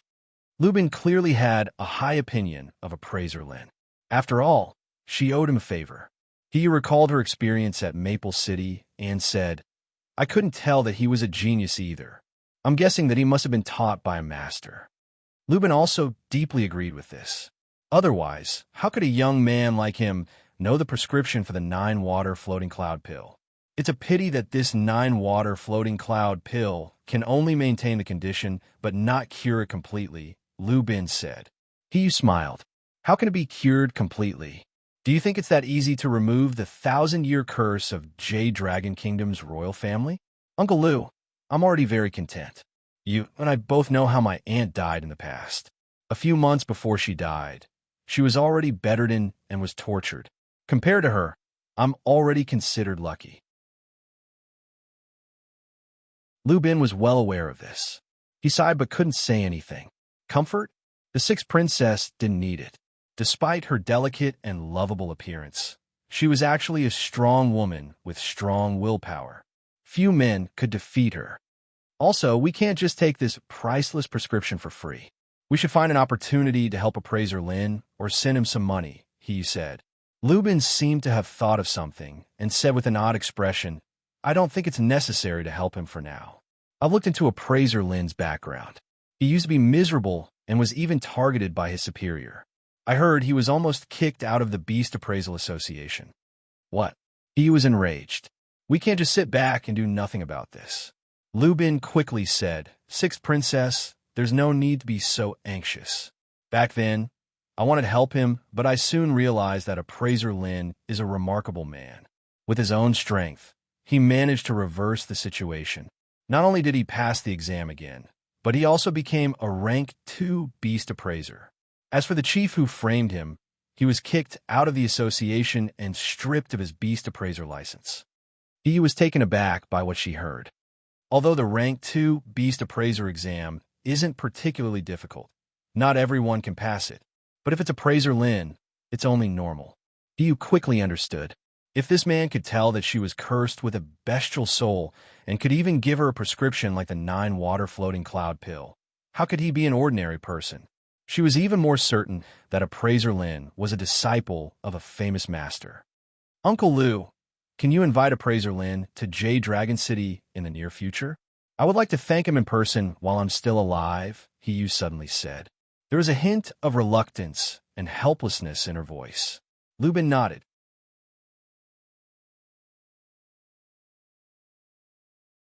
Chapter 155. Maple City. The Zhu family. Currently, in the living room, almost all of Maple City's reputable physicians have been invited by the Zhu family. However, all of them were frowning, at their wits' end. "Dr. Su, you're a leading doctor in the medical industry. You must think of a way to cure our third elder's illness. Dr. Zhang, you've been friends with our third elder for many years. You can't just leave him in the lurch at this critical moment. Everyone, the Zhu family is willing to pay any price for anyone who can cure our third elder of this strange illness." In the living room, the Zhu family was pleading with the doctors present, but none of them spoke up. It wasn't that they didn't want to earn money, it was that they couldn't. An old doctor got up and was about to leave when third elder's son hurried over and said, "Dr. Su, what do you—" Dr. Su said helplessly, "Young Master Zhu, it's not that I don't want to treat him, but third elder has no symptoms at all. Everything is normal." Third elder's son was enraged. "My father hasn't been able to speak since yesterday. How is this normal?" "That's true. Another doctor got up as well. He's not sick, and we can't treat him either. Even after careful examination, we couldn't find anything wrong. Perhaps there's some hidden illness, but our medical skills are mediocre, so we can't do anything about it. Having said that, he excused himself. The other doctors got up as well, expressing their helplessness and asking the zoo family to find someone else. Third elder heard it too. He was panicking, but no matter how anxious he was, he couldn't speak. In the end, tears flowed down his cheeks. He looked quite pitiful. But this wasn't the zoo family's worst nightmare. The third elder was only unable to speak. What was even stranger was that the second elder and the third elder had cast aside Zhu Tianhong and voted to let the third elder's grandson form a blood pact with the twin-headed snake. In the end, the blood pact master they found was unable to successfully form a blood pact with the third elder. They even hired a few beast appraisers, but none of them worked. Second elder took the opportunity to suggest that his grandson should try, but it didn't work either. Even Zhu Tianli couldn't find his direct descendant. It was just as Lin Jin said before he left. This two-headed snake could only be formed through him. No one else could. The Zhu family didn't believe it and invited Gao Jiang over. Gao Jiang was an official beast appraiser from Maple City's Beast Appraisal Association. It was impossible for him to not know how to form a blood pact with a pet beast. However, even when Gao Jiang arrived, he was still unable to form a blood contract with the child, even after fiddling around for a long time. That's strange. Why is it so difficult to form a blood contract with this twin-headed snake? Gao Jiang was also somewhat baffled. He had already exhausted all his knowledge, but it still didn't work. Out of curiosity, she asked around and found out what happened between Lin Jin and the Zhu family yesterday morning. You're talking about Lin Jin? Lin Jin from the Beast Appraisal Association? Gao Jiang asked with an odd expression. Zhu Tianli nodded. That Lin Jin is too arrogant. Before he left, he even boasted that no one else in this world would be able to help form a blood pact with his pet beast. He thinks too highly of himself, Zhu Tianli said. Did he really say that? Gao Jiang frowned, now understanding why he couldn't help the Zhu family form blood pacts with pet beasts. After receiving Zhu Tianli's confirmation, Gao Jiang immediately turned around to leave. However, third elder's son held him back after much persuasion. How could he just leave without making things clear? At the very least, he had to find out what was going on. Appraiser Gao, we have a good relationship, so you have to give me an explanation. What is going on? Did that Lin guy do something to this pet beast? Third elder son wasn't an idiot, so he figured out the crux of the matter. Gao Jiang gave him a "why are you still asking me when you already know" expression before whispering, this Lin Jin isn't simple. He's a rank 2 beast appraiser with many tricks up his sleeves. Forgive me for being powerless in this matter. Between the lines, he was implying that Lin Jin had done something to this pet beast, causing it to be unable to form a blood pact. The Zhu family was infuriated. With Zhu Tianli taking the lead, he led his men to the Beast Appraisal Association to cause trouble. However, Lin Jin wasn't in the association at the moment, as he was sleeping soundly at home. As chief, how could Tan Lin allow anyone to cause trouble in the Beast Appraisal Association? After getting to the bottom of the matter, Tan Lin simply said, there's no way in this world to stop a pet beast from forming a blood pact. Then, she left Zhu Tianli and his gang hanging, too lazy to deal with them. If they continued to cause trouble, she would have them chased away. Tan Lin was unyielding when it came to doing things. Zhu Tianli was given the cold shoulder. Now that Zhu Tianhong was disheartened, he could only let second elder, third elder, and Zhu Tianli do as they pleased. I don't believe it. Invite a beast appraiser from somewhere else. Zhu Tianli bellowed. On the second day, quite a number of beast appraisers came. The Zhu family even invited a rank 2 beast appraiser, but the result was the same. No one was able to help form a blood pact with the two-headed snake. After 2 days of torment, the two-headed snake was on the brink of death. After all, blood pacts require the extraction of blood. Forget it. Even the 2 grandsons of second elder and third elder couldn't take it anymore. Before the rank 2 beast appraiser left, he said, This two-headed snake has a unique physique and bloodline, so normal blood-pact methods won't work. I'm afraid you'll have to find someone else. But from what I can see, it probably won't work either. Perhaps this two-headed snake can't form a blood pact at all. What was he talking about? The Zhu family was exhausted. For the past 2 days, they had been jumping up and down, but to no avail. Third Elder, in particular, couldn't say anything. He was so anxious that he fell sick. Regaining his composure and recalling the absurdity of the past 2 days, the bedridden Third Elder came to a sudden realization and was filled with regret. They were the ones who elected Zhu Tianhong as the family head back then, because he was capable enough to lead the family forward. However, after being incited by Zhu Tianli for the past few days, they lost their minds and did a bunch of ridiculous things. After Third Elder calmed down and thought things through, he felt utterly ashamed.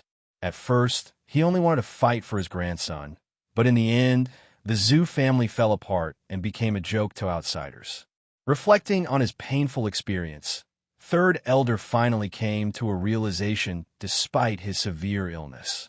He called for his son and Second Elder and forced himself to write down a sentence on a piece of paper. Second Brother, internal strife in the Zhu family will bring endless trouble in the future. Since we've made a mistake, we must repent. We mustn't make the same mistake again and let our ancestors down. At this, Second Elder sighed. In fact, he was already feeling remorseful. For the sake of a rare beast, he had disregarded his reputation and fought for it. Now that he thought about it, he shouldn't have done so. As the family head, Zhu Tianhong had always been fair and just. Moreover, Zhu Huan was indeed the most suitable candidate to form a blood pact with the two-headed snake. They were all descendants of the Zhu family, so why did they have to do this? Second Elder made a decision. Third Brother, I'll go look for Tianhong and that appraiser Lin. I'll apologize to them personally. No matter what, we have to ask him to remove the spell on you. At this, Third Elder son asked, Is it really that Lin guy who schemed against my father? Second Elder reprimanded him. How dare you speak so rudely at a time like this? That appraiser Lin is amazing. We've invited so many people, but not a single one of them managed to see through his tricks. Just this fact alone shows how skilled he is. I'm afraid his future achievements will be limitless. Remember, from now on, whenever the Zhu family sees appraiser Lin, you must bow to him. Whether it's in the car or out of the car, you must dismount from the horse. You must never speak disrespectfully to him again. Speaking of which, it's Tianhong's foresight that allowed him to befriend someone like him. This might be a blessing for our family. Third Elder's eyes lit up at this, and he nodded profusely. Both of them had only been confused for a moment. Now that they understood, they knew what to do. As members of the Zhu family, they shared the family's glory and glory. If the Zhu family fell apart, neither of them would benefit. Hence, regardless of whether they were sincere or not, Second Elder went to look for Zhu Tianhong and stated that they would no longer fight for the two-headed snake's blood pact. At the same time, he made it clear that the two elders would no longer interfere with the Zhu family's affairs. After that, Second Elder, Zhu Xuanda, found out where Lin Jin lived and paid him a visit to apologize. However, no one answered when he knocked on the door. Although it was already dark, Lin Jin wasn't home. Second Elder, why don't we go back and come back tomorrow? One of the Zhu family members suggested. At this moment, Zhu Xuanda realized that his pet beast was trembling in fear. This stunned him. When he looked again, it wasn't just his pet beast, but the other Zhu family members' pet beasts were also trembling in fear. The next moment, Zhu Xuanda noticed a rooster standing on the wall of Lin Jin's mansion. The moment the rooster appeared, their pet beasts became restless. What was going on? Why were so many pet beasts afraid of a rooster?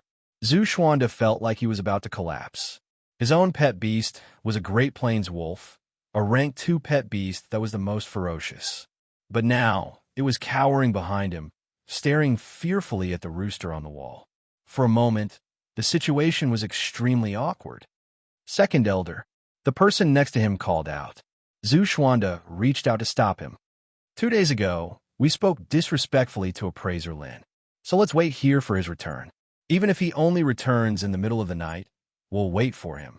Only then can we show our sincerity." At Zhu Xuanda's words, the others didn't dare to say a word. They assumed that appraiser Lin would return after a while. Yet, they waited until it was late in the night, and Lin Jin was nowhere to be seen. The Zhu family suspected that Lin Jin knew they were coming and purposely didn't show up to give them the cold shoulder. Zhu Xuanda couldn't take it anymore, but the old man was stubborn. After waiting for so long, if he returned now, all his efforts would go to waste. Moreover, since he was going to apologize, he had to show his sincerity. So, they continued to wait. Little did they know that Lin Jin would go to Mount Zoriku every night to teach Shang and the others about cultivation. Now, there was the great white ape too. Lin Jin wouldn't return until dawn.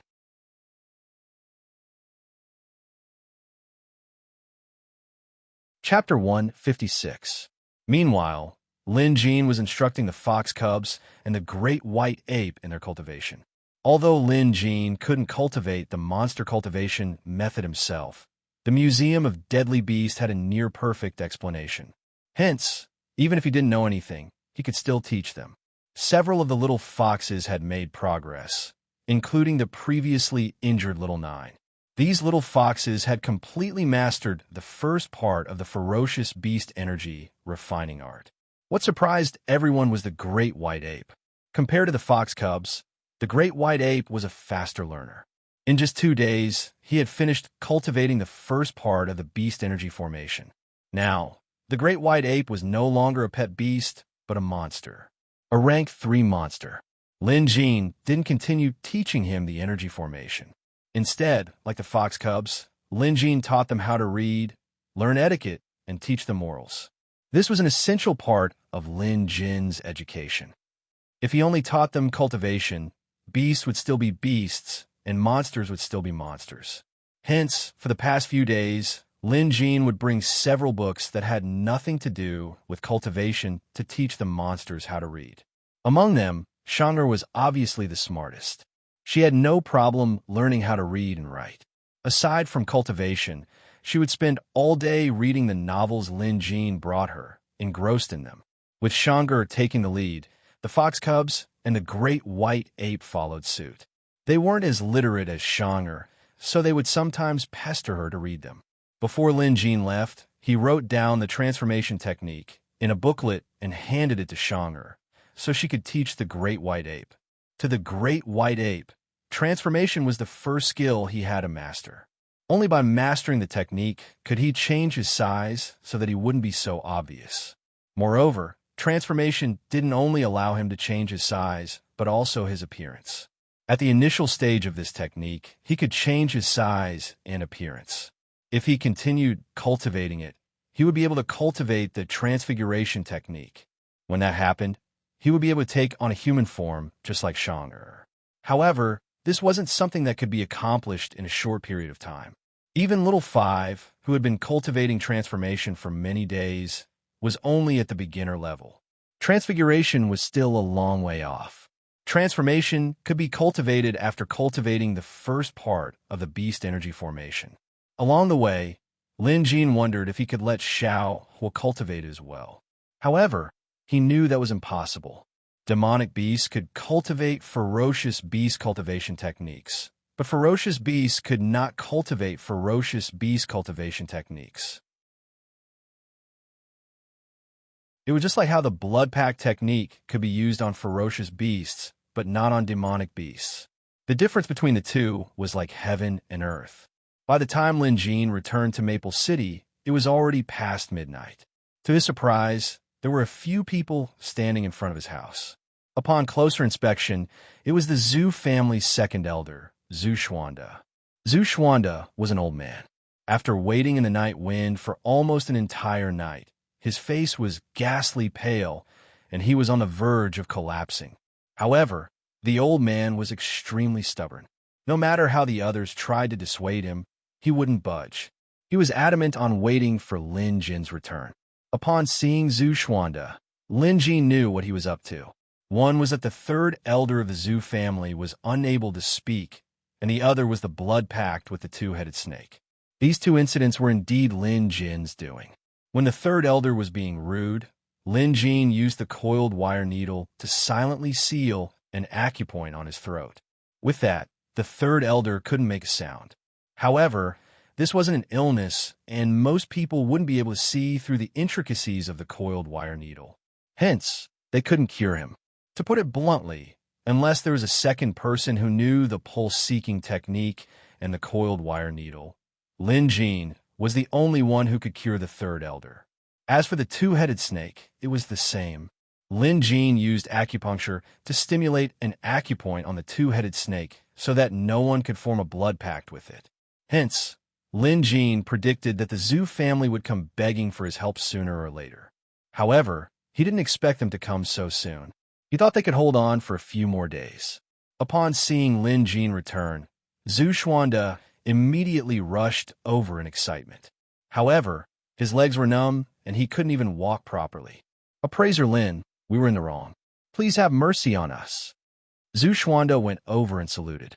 One of the Zhu family members said, "Our second elder has been here since midnight and he's been waiting for you." Zhu Xuanda glared at that person and the latter dared not say another word. Then Zhu Xuanda said, "Appraiser Lin, I'm old and muddle-headed. Please be magnanimous and don't lower yourself to the same level as an old man like me." Lin Jin smiled. He mused, "If I didn't have some skills, you wouldn't have come here to apologize. What were you doing earlier? Mr. Zhu, it's a cold night. You should go back and rest." Having said that, Lin Jin was about to enter the yard. Zhu Xuanda hurriedly said, "Appraiser Lin." Lin Jin waved his hand without turning back. "I'm sleepy. If there's anything else, let's talk in the morning." Just like that, he entered the yard, ignoring Zhu Xuanda and the others. The youths of the Zhu family were naturally hot-blooded and angry. After all, Zhu Xuanda was an old man and an elder. He had already taken the initiative to apologize, but Lin Jin was still so heartless. At that instant, they felt the urge to curse. Zhu Xuanda immediately stopped. Hasn't our Zhu clan suffered enough? The youths were immediately silenced, not daring to say another word. "We were the ones who were rude in the first place. Let's go. We'll come back in the morning." Having said that, Zhu Xuanda left without losing his temper. Inside the yard, Lin Jin was a little surprised, musing that Zhu Xuanda was a shrewd man. Lin Jin didn't care if the man was sincere or not, but it was impossible for Zhu Xuanda to ask for his help just because he apologized. "Lin Jin, I have a temper too." Come to think of it, Lin Jin could ignore third elder, but he still had to help Zhu Kan's brother form a blood contract with the two-headed snake. After all, Zhu Kan was his friend. Goldie leaped down from the wall and clucked at Lin Jin, probably asking for credit for guarding the yard. In the beast pen, the Umbra wolf had fully recovered and was ready to evolve. Moreover, the beast energy training technique had also improved. Even though it was only at rank 1, it would not be at a disadvantage if it encountered a rank 2 beast. The deer's condition was stable, but it would take time for it to fully recover. Now, Lin Jin was sure that Wu Chunwei was the deer's previous blood contract owner. He was the one who injured it so badly. What grudge? What grudge? Lin Jin grumbled. He returned to his room to sleep. But just as he lay down, Xiao Hua let out a low growl in the yard. The groggy Lin Jin immediately woke up. Seeing flames surging outside the house, Lin Jin shuddered and immediately got up to rush out. There were more than 10 torches in the yard, on the roof, and in the beast pen. Even if Lin Jin was fast enough, the roofs and beast pens of the neighboring houses were all set ablaze. The fire was about to start. How could he let that happen? Lin Jin quickly put out the fire. Fortunately, it wasn't too big at first. After a few basins of water, it was finally put out. "This is arson." Lin Jin's expression darkened. Xiao Hua had been watching over him, but Goldie and the Shadow Wolf were nowhere to be seen. Lin Jin suddenly heard a commotion outside. He opened the door to see the Shadow Wolf returning with a person in its mouth. Not too far away, cries of pain could be heard. Walking over to the alley, Lin Jin saw 3 people lying on the ground. Their legs and arms were bleeding while Goldie was glaring at them. Needless to say, these were the arsonists. The Shadow Wolf and Goldie split up and caught 4 of them. especially on Goldie's side. All three of them were heavily injured with several bloody holes on their bodies, all caused by Goldie's pecking. Lin Jean splashed them with cold water. After questioning them, he found out that these were notorious ruffians in the city. Lin Jean didn't even need to interrogate them. Scared out of their wits, they confessed. They claimed that they had been paid to set the fire here. They were very experienced too, using torches soaked in kerosene to light them up and tossing them into the yard from outside. It was definitely a surprise attack. After getting what they wanted, they immediately ran. Under normal circumstances, it would be impossible to catch them. However, these ruffians had no idea that Lin Jin's yard was filled with beasts. They only managed to take a few steps before they were dealt with by the Shadow Wolf and Goldie. Who ordered this? Lin Jin interrogated with a dark expression. The ruffians didn't have any tough bones, so they immediately confessed. Wu Chenwei, this son of a B*TCH, is asking for it. Lin Jin was infuriated at this. How could this B**** be so despicable? Needless to say, it must be because of what happened 2 days ago. But the problem was, Lu Xiaoyan was the one who twisted his wrist, and Jia Qian was the one who reprimanded him. Why did this B*** come and burn his house? Lin Jin felt like things weren't that simple. To put it bluntly, this was murder. If Lin Jin was the one who did it, he would be able to escape. But what about someone else? They were in such a deep sleep that they wouldn't even know they were being burned to death. Was this necessary? He asked the ruffians again, but they really didn't know. One of them suddenly thought of something and hurriedly said, "Sir, we were wrong. I remember now. That Wu guy said that the main purpose was to burn the beast pen." Burn the beast pen? There was a loud crack as if a bolt of lightning had struck. Lin Jin immediately understood. Wu Chenwei's target wasn't Lin Jin, but the deer. Why would this gigolo want to kill the deer? What happened today was enough to report to the authorities. Arson was a serious crime, and it would be enough to make these ruffians suffer. As for whether they could bring down Wu Chenwei, the mastermind, that would depend on the authorities' abilities. Lin Jin called for the officers and handed the ruffians over. The officers were dumbfounded. The ruffians were all severely injured. To put it bluntly, if they were unlucky, they probably wouldn't live to see the sun rise. However, the officers knew that Lin Jin was a beast appraiser with a high status, so they didn't dare to make things difficult for him. After clarifying the situation, they left with their men and headed straight for the medical hall. If they stayed any longer, the ruffians would die. Lin Jin obviously wouldn't wait for the authorities to uphold justice for him. He had to take action when it was time. The sky was getting brighter, and it was no longer possible to sleep, so Lin Jin brought the deer to the Shi manor. As the Shi family's son-in-law, Wu Chenwei was obviously here to look for him. Didn't he want to kill the deer? Lin Jin decided to bring the deer over and give him a surprise.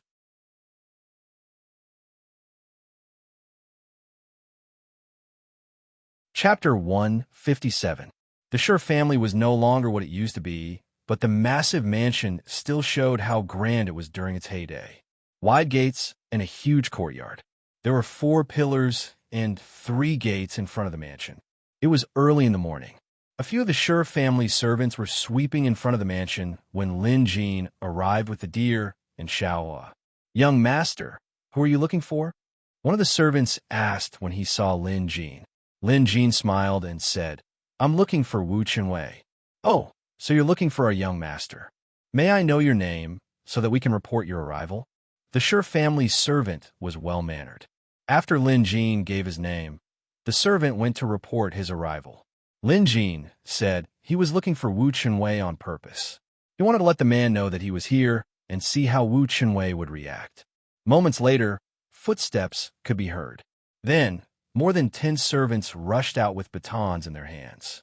There were also 8 black dogs barking at the same time. Wealthy families would give their servants these black dogs as pet beasts. One reason was that it was cheap, and the other was that these dogs were good at guarding the house. If they encountered any thieves, these dogs were more than enough to handle them. "Release the dogs," someone shouted from inside. It sounded like Wu Chenwei. The servants immediately released the dogs, but what happened next left them dumbfounded. The 8 black dogs scurried away with their tails between their legs. In the blink of an eye, all of them were gone. The servants had never seen something like this before, so they were at a loss for what to do. Wu Chenwei, who was hiding behind the door, was just as shocked. He came out and glared at Lin Jin. Then, he noticed the deer behind Lin Jin. The deer was wrapped in bandages and looked miserable. But after Lin Jin's treatment, it could now walk. A menacing look appeared on Wu Chenwei's handsome face. This man is here to cause trouble. What are you guys waiting for? Chase him away.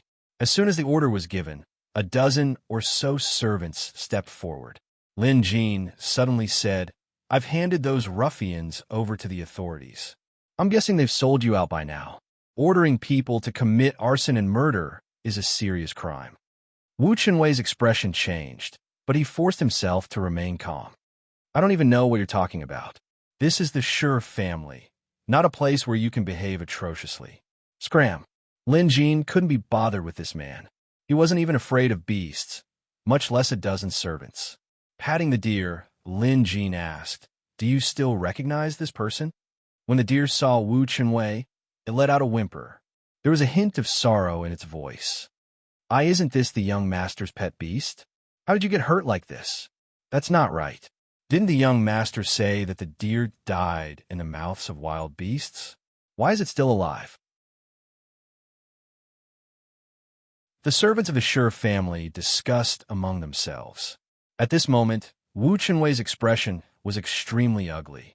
At that moment, a man dressed like an old butler came out of the Sure Manor's courtyard. He saluted Lin Jin and said, "Appraiser Lin, my lord would like to invite you in for a chat." Wu Chenwei turned to look at the old butler with a pale face. The old butler turned to Wu Chenwei and said, "Young master, the young mistress would like to invite you in as well." Glaring at the old butler, Wu Chenwei flicked his sleeves and turned to leave. However, it was obvious that he was panicking. Lin Jin patted the deer and had it follow him. Lin Jin had never intended to pick a fight with Wu Chenwei over the deer incident. Who knew that the guy would actually hire someone to set the place on fire? If that was the case, Lin Jin would never let this matter rest. Entering the Sure Manor's courtyard, Lin Jin was impressed by its grandeur. The courtyard was large, and there were many rooms. Lin Jin had been to the Zoo Manor before, and compared them to the others. The Sure family clearly had a deeper history.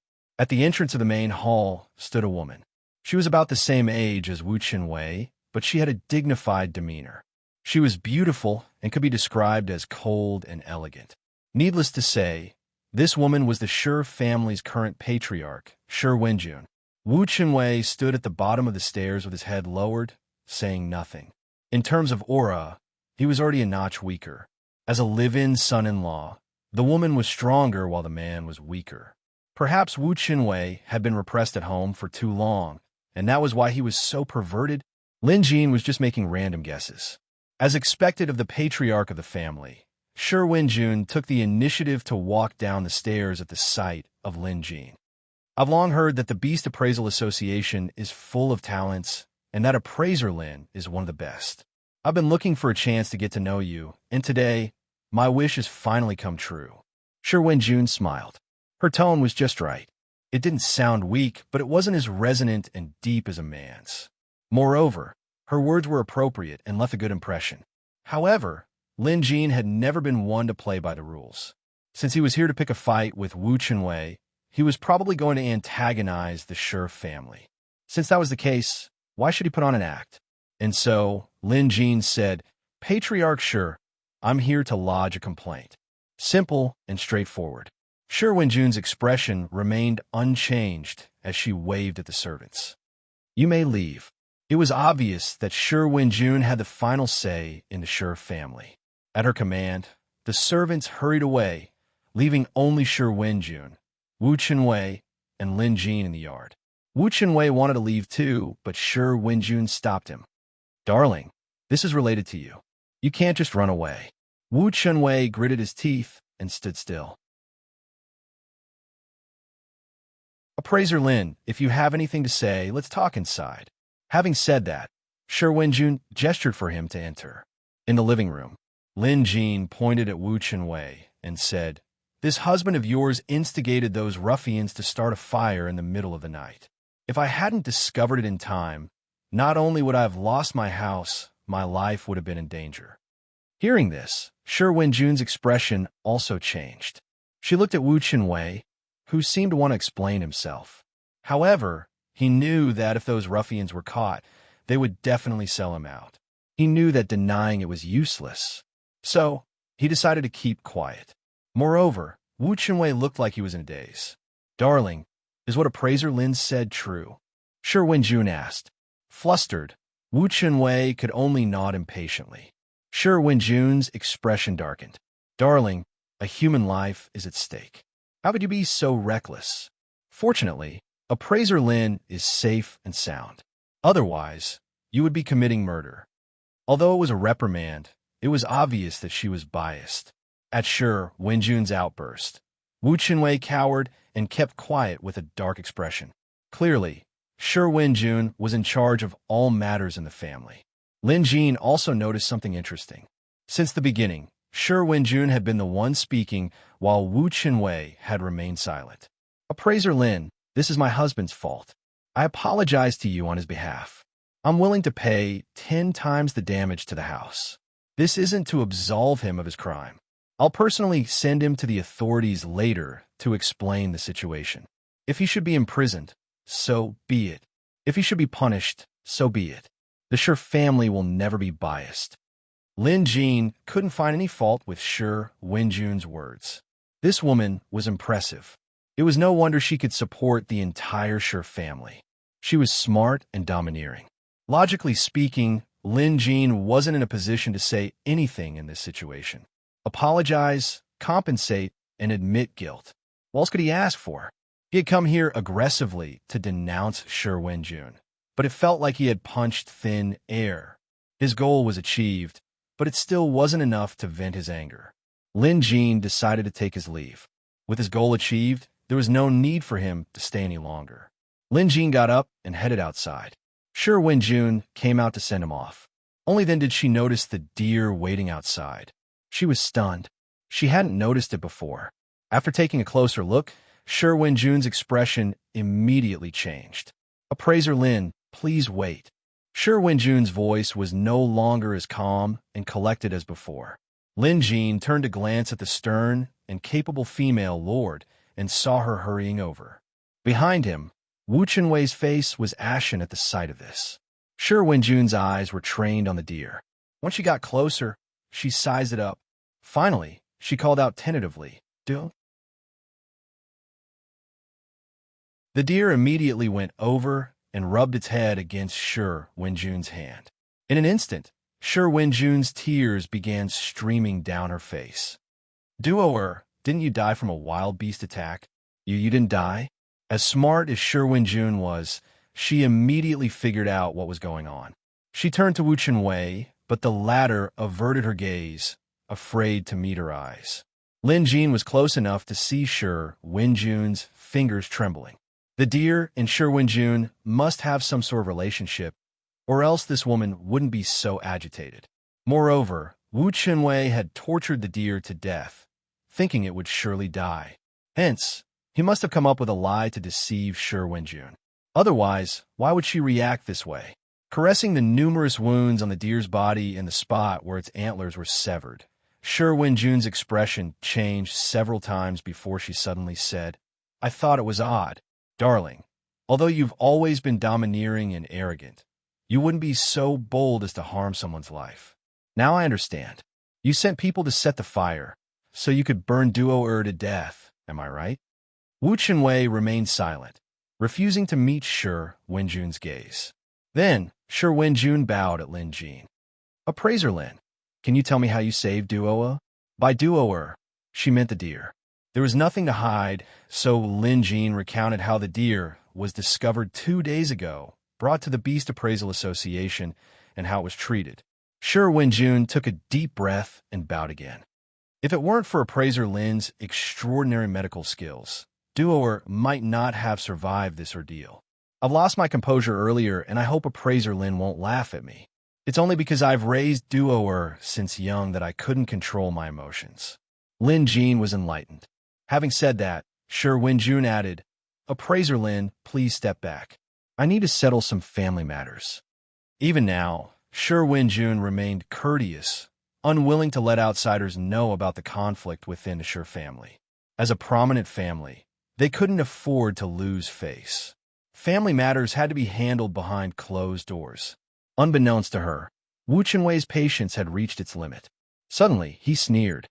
"Shi Wenjun, stop putting on an act. Aren't you just trying to send people away so you can question and interrogate me to show off your might? There's no need for that. I'll tell you right now that I've had enough. I was the one who injured this animal. I clearly wanted to kill it, but who knew this animal would be so tenacious that it didn't die even after I pierced its innards with a sharp blade? That Lin fella is such a busybody. When I saw him outside the Beast Appraisal Association that day, I made up my mind to kill it. That's why I ordered my men to set the place on fire."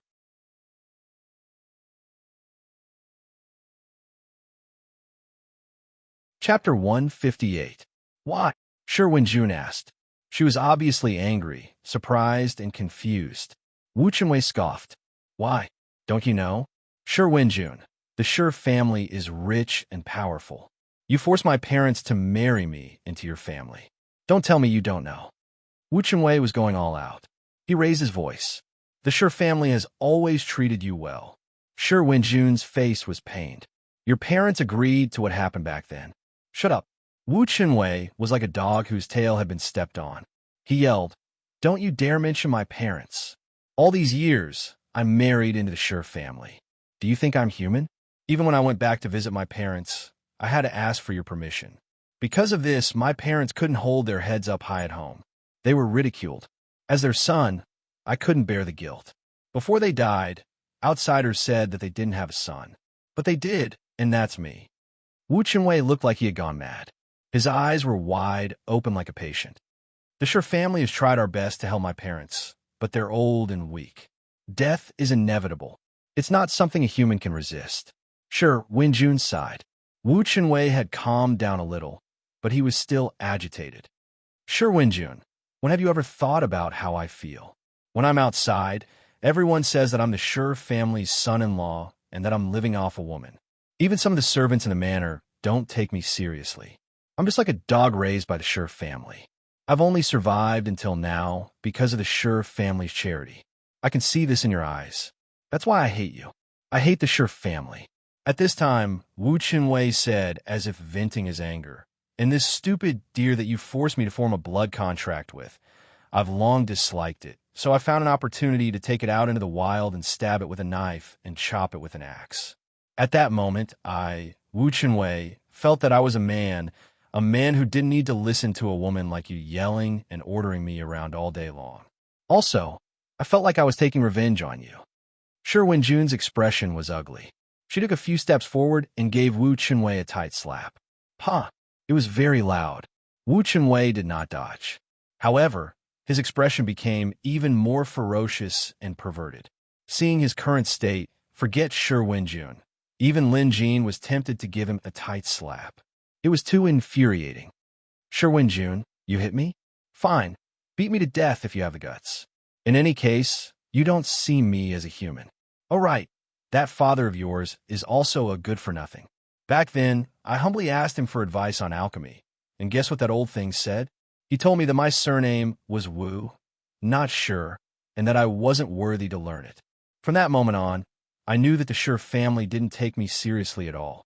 You guarded against me like I was a thief. Enough." Shi Wenjun clenched her fists and said coldly, "Wu Chenwei, you and I are husband and wife. My father sees you as his own, but the art of alchemy is a rule passed down by our ancestors. It's not just you, my mother and my aunt can't learn it either. You know this very well. Also, Shi Wenjun, have always been respectful to my in-laws. I've never been disrespectful to them, nor have I ever said anything disrespectful. But today, you've spoken rudely to my father. I, Shi Wenjun, am unfilial and will not tolerate you any longer. Leave the Shi family. I, Shi Wenjun, am divorcing you today.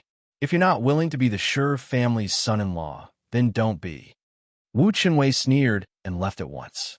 but just as he reached the door, he seemed to have remembered something. He turned back and said, "Your sure family looks down on me, Wu Chenwei, but I will be the one to bury your family. If you don't believe me, just wait and see." Having said that, he left with a smile. Trying to run? Not a chance. Lin Jin patted Xiao Hua, and the latter immediately chased after him, pouncing on Wu Chenwei outside. Wu Chenwei's face hit the ground, and his face was smeared with blood. Being a coward, Wu Chenwei was so frightened that he didn't dare to move a muscle. Sure, Wenjun couldn't be bothered with him anymore. Truth be told, Lin Jin was dumbstruck by the entire incident. These two were at each other's throats. What did they mean by a day as husband and wife means endless devotion? These two were no different from murderers, especially Wu Chenwei. Did he torture the deer just to get back at Shi Wenjun? This guy's brain worked in a weird way.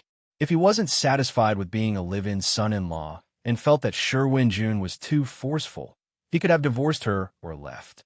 In the end, he enjoyed all the benefits of a Shi family, but was still a scumbag. Shi Wenjun calmed herself down, but her eyes were still brimming with tears. She forced herself to come over and said, "Appraiser Lin, I'm sorry. Wu Chenwei's fate from now on has nothing to do with the Shi family. Duo Er's injuries are severe, so please take care of her, Appraiser Lin. Right? Please accept this." Having said that, Shi Wenjun removed a jade pendant from her waist and handed it to Lin Jin. "I'm indebted to you, Appraiser Lin. Duo Er's illness requires some medicinal ingredients. From now on, you can use this jade pendant at any of the Shi family's medicine halls for free." This was a great gift. It would be a waste not to accept it. He reached out to take it, his expression natural and unapologetic. According to Shi Wenjun, she was asking Lin Jin to take care of Duo for the time being. Lin Jin had no intention of chasing the deer away, so this wasn't a problem. As for Wu Chenwei, who was pounced on by Xiao, Lin Jin brought him to the authorities. This guy had ordered someone to commit arson, and now that the Shi family was no longer backing him up, it shouldn't be a problem for him to be convicted. Evil people would be punished for their evil deeds, while Lin Jin reaped the rewards. However, the development of this incident was clearly different from what Lin Jin had expected. In the afternoon, the Shi family's old butler visited the Beast Appraisal Association and found Lin Jin in his consultation hall. "Appraiser Lin." The old butler went over to greet him. Lin Jin recognized him as the Shi family's butler. Just as he was wondering what he wanted, the old butler told him something. Wu Chenwei had been released. Lin Jin immediately realized that something was amiss. He had just sent Wu Chenwei to the authorities this morning. With those ruffians' testimony, he could at least pin the crime of ordering someone to commit arson. This was a serious crime in Maple City, so how could he be released on the same day? Appraiser Lin, those ruffians denied arson, but the authorities have evidence against them, so they can't deny it. However, they said they don't know Wu Chenwei, which means someone must have bribed them. Also, someone vouched for Wu Chenwei. With insufficient evidence and the authorities bribing them, Wu Chenwei was released. Appraiser Lin, those ruffians denied arson. After the old butler said this, Lin Jin realized something was amiss. Wu Chenwei was a loner. Without the Shi family to protect him, who would be stupid enough to vouch for him? It's the Chun family. The old butler revealed the source. The Chun family? Lin Jin was taken aback. Only after the old butler explained did he realize it was Chun Medicine Hall, which was also Chun Yuan's home. What a coincidence. But why would the Chun family help Wu Chenwei? The old butler didn't say, so he probably didn't know. He came here to inform Shi Wenjun because Shi Wenjun knew Wu Chenwei's personality. While he seemed cowardly on the surface, he was actually a vicious man. From how he planned to kill Duo and then ordered others to commit arson, it was obvious how he operated. That was, they would never come face to face and would only do some shady business in the dark. Shi Wenjun was afraid that Wu Chenwei would harm Lin Jin and commit some other despicable acts, so out of kindness, she sent the old butler to inform Lin Jin, so he could be prepared and not be ambushed by Wu Chenwei. "Old sir, please thank Patriarch Shi for me. I'll be careful on this matter." Having said that, the old butler saluted and took his leave. This incident was strange. But to put it bluntly, Lin Jin didn't think much of the Chun family and Wu Chunwei. However, neither of them were good people. They were both despicable and shameless. Wu Chunwei went without saying, but the Chun family's Chun Wenlin was a hypocrite. When these two got together, it was just like the saying goes, birds of a feather flock together. However, if they didn't know their place and tried to provoke Lin Jin, he could only blame them for digging their own graves. Lin Jin hoped that was the case. Hence, he did what he had to do. However, he still had to be cautious. Since ancient times, it was easier to dodge a spear in the open than an arrow in the dark. Lin Jin planned to go back and evolve the Shadow Wolf with the perfect evolution method. For the Shadow Wolf to evolve perfectly, he would need all sorts of spirit herbs. He would also need to refine a 6-shadow bee soul pill. The Museum of Deadly Beasts had all the pelletization details, and most of the ingredients could be bought at the medicine hall. Lin Jin planned to make a trip to the Sher family's medicine hall. The Sher family had several medicine halls in Maple City. Lin Jin chose the largest one and showed Sher Wenjun's jade token. Sure enough, the shopkeeper's expression changed immediately, and he immediately treated Lin Jin like an honored guest. Appraiser Lin, our owner has informed us that since you're an honored guest, we won't charge you for anything you use, the shopkeeper said with a smile as he served Lin Jin tea. Lin Jin replied politely, I'll have to take what I have to. The Sher family's medicine hall is the largest, and I need to refine a pill. I'm lacking 2 ingredients. I wonder if you have them here. The shopkeeper gestured for Lin Jin to speak. Lin Jin answered, one is the dark sunflower and the other is a rank 1 superior bee soul. These 2 items were indeed difficult to find. Under normal circumstances, one wouldn't be able to buy them even if they had the money. The bee soul that Lin Jin gave Xiaohua for the perfect evolution was also one from Lu Xiaoyan. Lu Xiaoyan's bee soul was given to her by Lu Yunha. It was said that it took him a lot of effort to get it. As for the dark sunflower, none of the medicine hall's employees outside had heard of it. But since it was mentioned in the Museum of Deadly Beasts, it must exist. The shopkeeper pondered for a moment, but didn't reply immediately. Instead, he asked Lin Jin to wait for a moment. Lin Jin wasn't in a hurry, so he sat there and drank his tea. Moments later, footsteps could be heard from outside. Then, someone lifted the curtain and entered. It wasn't the shopkeeper, but Sher Wenjun. She had come personally.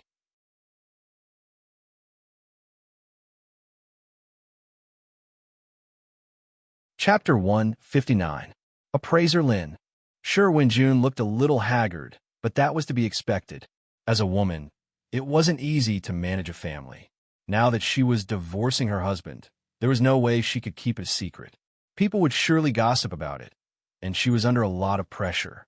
However, Sher Wenjun had a strong personality, so she should be fine. Lord Sher, what brings you here personally? Lin Jin got up and saluted her. This time, Sher Wenjun was accompanied by a white deer. It wasn't big, but it was lively. It must be Sher Wenjun's pet beast. Whenever he saw a pet beast now, he had the urge to add it to the Museum of Deadly Beasts. Hence, he waved at it. What a beautiful white deer. Come, let me touch. No, let me see. Lin Jin beckoned, and the white deer walked over on its own. It rubbed its antlers against Lin Jin's palm in a docile manner. Sher Wenjun's eyes glinted at this, but she didn't ask. Instead, she smiled and said, I happen to be visiting the medicine hall. I heard that Appraiser Lin was here, so I came up. After a pause, Sher Wenjun took out 2 items and placed them on the table. This is the Een sunflower and a rank 1 superior grade bee soul. Appraiser Lin didn't specify the bee soul's attribute, so I took the liberty to get a Een attribute bee soul. I wonder if this will do? Sher Wenjun asked with a smile. Lin Jin was surprised. The Sher family was impressive. To think they managed to gather everything in such a short time. Lin Jin had also neglected to mention the attribute of the bee soul he needed. Sher Wenjun's suggestion of bringing an Een attribute bee soul was just right. After giving it some thought, Lin Jin felt relieved. The Sher family's forte wasn't their medicine hall, but their pelletization. This was a well-known fact. Since they were in the field of pelletization, they must know the principles behind it. It wasn't surprising that she knew this.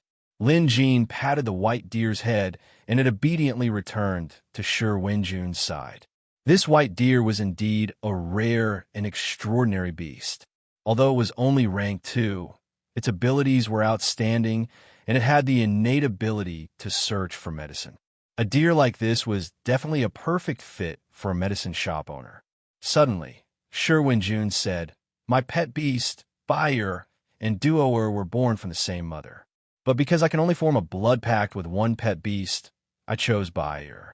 I thought it would help Duoer find a good home, but who knew it would almost lose its life? Fortunately, Appraiser Lin was kind enough to save her. If it's possible, I'd like Bayer to meet Duoer." Could Lin Jin say no? Definitely. Neither of them mentioned anything about Wu Chenwei. One didn't want to talk about it, and the other didn't want to, so they talked about other topics. "Appraiser Lin, do you know pelletization as well?" Shi Wenjun asked. Although she seemed nonchalant, she was actually quite concerned about this question. Lin Jin smiled. "I know a thing or two." He really did know a thing or two about pelletization. Lin Jin didn't know much about pelletization. He relied entirely on the Museum of Deadly Beasts for pelletization. Just like with the 6 Sun Beast Soul pill, Lin Jin only needed to follow the steps and take it step by step. He didn't have to worry about the complicated pharmacology and the more difficult pelletization techniques. It was just like an exam. Some people would study 10,000 books just to answer a single question. But Lin Jin didn't have to study because he had the answer to that question, and the result was the same. Those who didn't know the inside story would assume that Lin Jin was knowledgeable and skillful. Shi Wenjun added, "Appraiser Lin is truly knowledgeable. I've been learning pelletization since I was young, but my aptitude is only average. I'm probably not even 20% as good as my father." Shi Wenjun's father was said to be an amazing alchemist. This was something Lin Jin was quite impressed with. After some thought, Lin Jin said humbly, "It's a pity that your father passed away early. Otherwise, it would be a blessing to have the opportunity to learn from him." Shi Wenjun smiled. "But our Shi family has several highly experienced alchemists. If Appraiser Lin needs anything, just say the word. If it's within our means, our Shi family will gladly oblige." Help? Lin Jin really needed it. For example, he still didn't have a pellet furnace. The last time he did pelletization, it was Lu Xiaoyan who secretly gave him Lu Yuna's pellet furnace. Now that he had the ingredients, he couldn't do it without a pellet furnace. Even if Shi Wenjun didn't mention it, Lin Jin would have to think of a way to get a pellet furnace. But since she had volunteered, he might as well ask. Lady Shi, can you lend me a pellet furnace?" Lin Jin asked sheepishly. Shi Wenjun was dumbfounded. "You know pelletization, but you don't have a pellet furnace? Are you kidding me?" Even the children of the Shi family needed an alchemy furnace when they started learning. How were they supposed to learn alchemy without an alchemy furnace? Of course, the cultured, gentle, and virtuous Shi Wenjun couldn't ask such a question. Despite her curiosity, she smiled and said, "The Shi family has 2 things in abundance. One is medicinal ingredients, and the other is a pellet furnace. Appraiser Lin, I don't mind giving you one, let alone lending it to you." Generous. Lin Jin was overjoyed. As the head of a prominent family, Shi Wenjun was more than generous. Lin Jin pretended to reject her offer, but Shi Wenjun added, and only then did he accept her kindness. "Appraiser Lin, our Shi family has a furnace hall with over 100 pellet furnaces. You could choose one from there." Shi Wenjun was obviously trying to befriend Lin Jin. After all, Lin Jin was a rank 2 beast appraiser. On the way to the Shi manor, Lin Jin asked again, "Do you have pellet fire?" Shi manor. This was Lin Jin's second visit in one day. But unlike before, he was here to cause trouble. This time, he was here to take something. Even Lin Jin found it rather shameless. "Of course we do. Our Shi family has 3 furnaces in Maple City. They contain the energy of the 5 elements and can be used to refine pills of various attributes. Apart from that, we also have the refinement fire talisman. However, this requires skill and experience. Even the most experienced refiners can't activate the refinement fire talisman and direct the fire into the furnace to refine pills. Sure, Wenjun explained as she led the way. Lin Jin nodded. The Museum of Deadly Beasts had records of this as well. Of course, it was only a detailed explanation of pelletization methods. For example, there were several ways to refine a pill. They were divided into external fire and internal fire. Each method had its own corresponding steps. Hence, to Lin Jin, it didn't matter how difficult it was. As long as there were steps, he could do it. Both of them arrived at the Sure Manor's pellet hall. The iron gate was locked, and Sure Wenjun had opened it herself. It was obvious that this was an important place for the Sure family. Sure Wenjun was probably the only one who had the key to this place. Besides, there were also the auras of some beasts. They must have been reared by the Sure family to guard this place. Inside the hall, there were various pellet furnaces. Some were on racks, some were on the ground, and some, due to their unique attributes, couldn't touch the ground. Hence, they were hung from beams with special ropes. Admittedly, the Sure family had a lot of resources. An average family wouldn't be able to build a pellet hall like this. Many of the pellet furnaces here were used by our family's ancestors. Some of them even possess spirituality, Sure Wenjun said.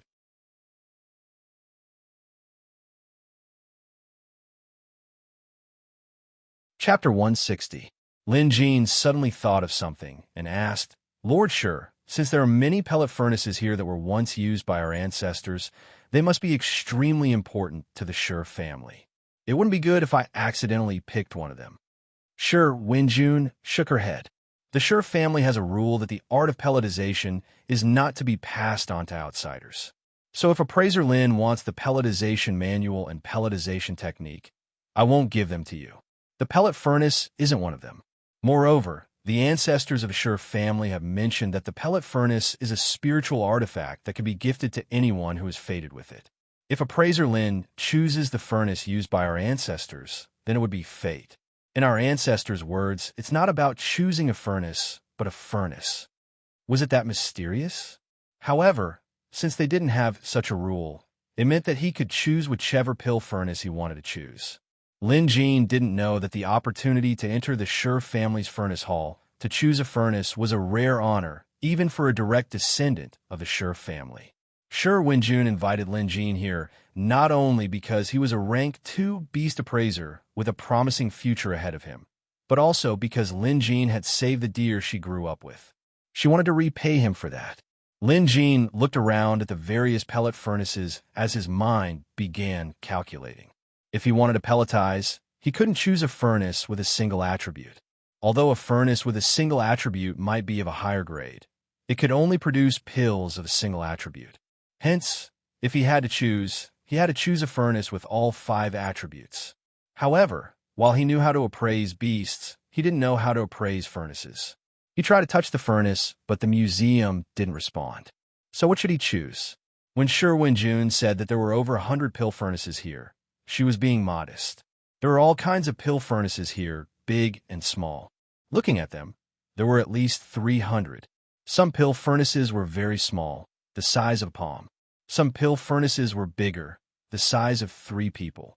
The problem was, Lin Jin couldn't carry these large furnaces, so he could get rid of the bulkier ones. Those that were too small wouldn't work either, so they could only be used for refining certain unique pills.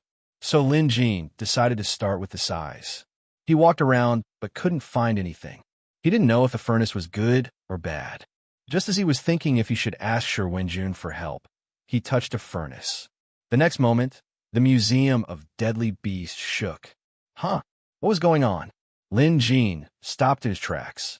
Inside the Museum of Deadly Beasts, loud rumbles could be heard and rays of light flashed. Then, Lin Jin saw an extremely strange beast.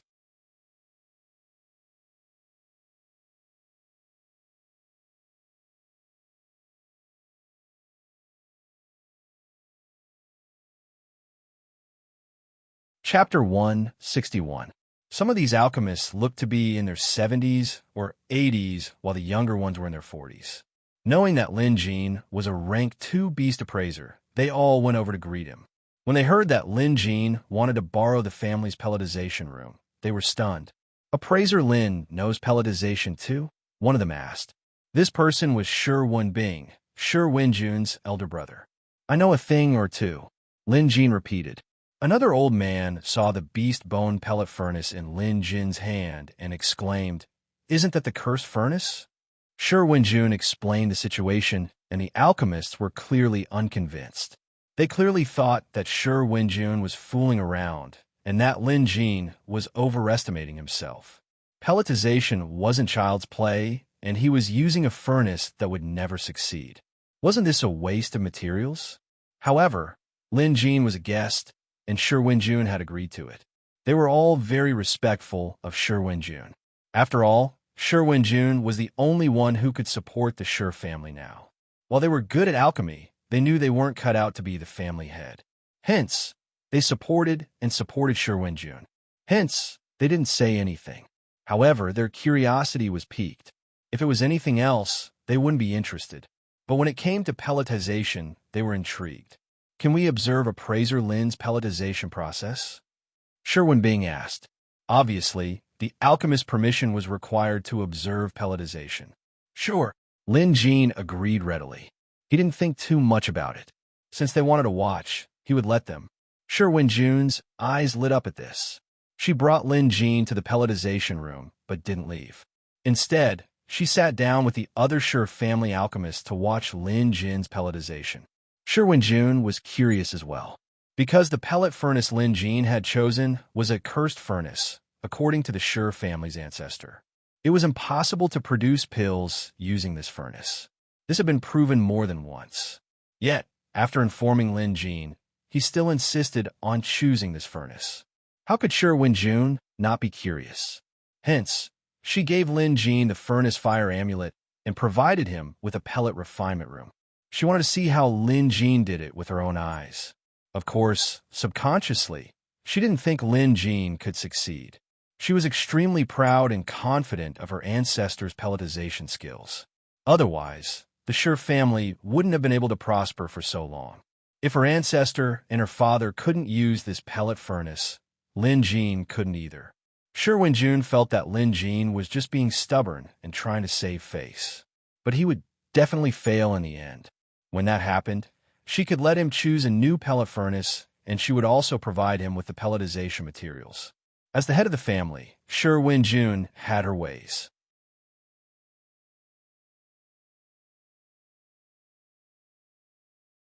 Shi Wenjun had been learning pelletization since she was 6 years old. She had memorized the various mantras by heart.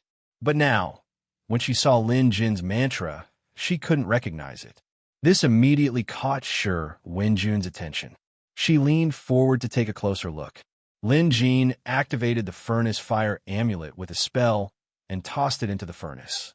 Immediately, the flames burned fiercely and the furnace's temperature soared. Based on experience, he should heat up the furnace first before tossing in the ingredients. Wait a minute. Where are the ingredients?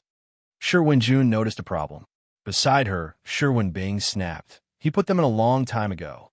Shi Wenjun was dumbfounded, confused. This appraiser Lin has tossed all the ingredients into the furnace before activating the furnace fire amulet. This is ridiculous. One of the Shi family's elders shook his head at this. This was against the rules of pelletization. Shi Wenjun wanted to say something, but stopped herself. How were they supposed to fuse the medicinal effects? After all, some of the ingredients had low melting points, so they would be melted into medicinal liquid. Some had high melting points, so they would require a stronger fire. But if they were to be refined at the same time, the medicinal liquid would be destroyed or the medicinal effects would dissipate. Either way, it was impossible to form a pill. Just then, Lin Jin's mantra changed. In an instant, the flames in the furnace turned green. Crimson flame to melt the ingredients and green flame to condense the pill. Is appraiser Lin trying to condense the pill now? That's too early. One of the Shi family's elders was puzzled. Forget him. No one here could understand how Lin Jin was performing pelletization. They had spent their entire lives in the field of pelletization. Some of them had been doing pelletization for more than 50 years. Their experience and foresight were incomparable to the average person. But now, they were equally confused. What a waste of time and materials. Unable to stand it anymore, one of them got up to leave. "Wait!" An elder of the Sure family suddenly called out with a grim expression. "Fourth uncle." The person who was about to leave was stunned. He looked at the elder who called out to him with a puzzled expression. This elder was currently the most senior member of the Sure family. Even Sure Wenjun's father had to address him as fourth uncle. Fourth uncle said, "The pelletization technique Appraiser Lin is using looks a little like our Sure family's 6-yang pill brushing technique." His words stirred up a commotion. When the others heard this, they were all stunned. Based on what fourth uncle said, it does look like it. But our Sure family's 6-yang pill brushing technique is our family's secret technique. How did Appraiser Lin learn it? Everyone turned to look at Sure Wenjun.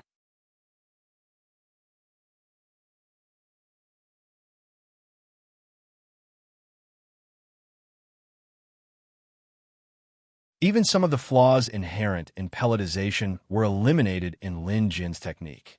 It was as if Lin Jin's secret pellet technique was the orthodox method, while the Sure family's was just a side branch. Fourth great-uncle seemed to have thought of something. His expression changed, and he looked a little excited. When Bing closed the door, seeing their fourth great-uncle's solemn expression, the others were also startled. Sure Wen Bing immediately closed the door. Just then, fourth great-uncle watched as Lin Jin worked and whispered, "When you were learning pelletization, you've all read our ancestors' essays, haven't you?" Everyone nodded. They had been learning their family's alchemy techniques since they were young, and the ancestors' essay was the first thing they had to read. Not only were there alchemy chants, but there were also some rules and ancestral teachings. According to our ancestors' essay, our Sure family's ancestor used to be a wandering physician who sold and brewed pellets. He was an ordinary person, but one day, he came across a fortuitous encounter and came across an ancient pelletization scripture. With that, he was enlightened and created our Sure family's secret pelletization technique. That was how the Sure family was able to prosper for the next 100 years. In other words, our Sure family's secret pelletization technique originated from that ancient pelletization scripture our ancestor came across. Do you still remember the name of that scripture? Fourth great-uncle whispered. The group was shocked. It's the spiritual pelletization scripture. That's right. Fourth great-uncle had never been this excited before. It's the spiritual pelletization scripture. Our ancestor once said that the Sure family's pelletization technique came from his own understanding of the spiritual pelletization scripture. Unfortunately, the pelletization scripture our ancestor came across was incomplete, and it was carved on the inner wall of a large tree. Later on, our ancestor wanted to make a copy of it, but he discovered that the ancient forest had long been burned to ashes. This is the will of the heavens. Our ancestor once said that if he comes across a pelletization technique similar to our Sure family's, or even better, it could very well be the legacy of the spiritual pelletization scripture. Everyone understood now. They calmed down and studied Lin Jin's technique. Indeed, it was more complete and superior than their Sure family's pelletization technique. It matched what their ancestor had written down. The result was obvious. The Sure family's breathing quickened, including Sure Wenjun's. They no longer looked at Lin Jin with disdain and suspicion. Instead, their eyes were filled with excitement and respect, because this Appraiser Lin might very well be the legacy of the spiritual pelletization scripture mentioned in their ancestors' notes. Back then, the Sure family's ancestor was starving and had to hide in a tree hole to avoid the cold. That was how he came across the spiritual pelletization scripture carved on the inner wall of the tree hole. Back then, he didn't have a pen and paper with him, so he couldn't record it down. Fortunately, he was born smart and had an excellent memory, so he managed to memorize the pelletization technique. Even after learning pelletization and gradually making up for the parts he had forgotten, it wasn't the original version, so his realm was still far from the original. Now that they might have met someone with the legacy of the spiritual pelletization scripture, the Sure family was obviously excited. The more they observed, the more certain they became. Fourth great-uncle was so excited that his face was flushed. He whispered, "If we can learn the real, spiritual pelletization scripture, our Sure family will surely soar. This is our ancestors' dying wish." But here came the problem. How could they learn it? Everyone was still scared. Fortunately, they took a closer look and confirmed that Lin Jean hadn't stolen the recipe. Otherwise, if they went to question appraiser Lin, they would have made a fool of themselves. Lin Jean, who was focused on refining the 6 Shadow Bee Soul pill, was oblivious to the Sure family's change in attitude. He was currently following the Museum of Deadly Bee steps to refine the pill. It was just like copying homework. And now, he was at the final step. The pill in the furnace was slowly taking shape. Although it wasn't complete yet, the general shape was clear. The pill was perfectly round and almost transparent, resembling a crystal-clear ice pellet. The pill even exuded a chilling aura. Refining an pill with fire was difficult to begin with. Most alchemists wouldn't even dare to attempt it. However, at the final moment, the flame patterns inside the furnace stirred as if a beast's soul was ramming against the furnace. The pill began to crack. Lin Jean recalled how the Sure family mentioned that this furnace was cursed and that it would always fail during pill formation. This must be the work of the beast's soul inside the furnace. Lin Jean knew that this bee soul was probably the rank 4 beast, Taowu. After learning that it had been refined into a furnace, it was only natural for it to cause trouble due to resentment. Had it been anyone else, they might have been helpless and could only watch as the pill broke. But Lin Jean had a solution. He invoked a pelletization spell with one hand and a beast suppression spell with the other. In an instant, the intermediate wild beast deterrence he obtained from the Museum of Deadly Beasts came crashing down like a mountain. Intermediate wild beast deterrence could suppress beasts of rank 4 and below, be it dead or alive. Inside the furnace, Taowu shuddered as if struck by lightning. Not daring to cause any more damage, it shrank back in fear. At the same time, the pill was formed. Seeing Lin Jean successfully using the cursed beast bone furnace to refine a pill, the Sure family's eyeballs almost popped out of their sockets. They had been so focused on Lin Jin's pelletization technique that they had forgotten one thing. This was a beast bone furnace that even their ancestor couldn't use. Generations of the Sure family's alchemists had tried, but none of them succeeded. Yet, Lin Jean succeeded with this furnace. Lin Jean wiped the sweat off his forehead and glanced at the Sure family. Only then did he realize that they were all glaring at him.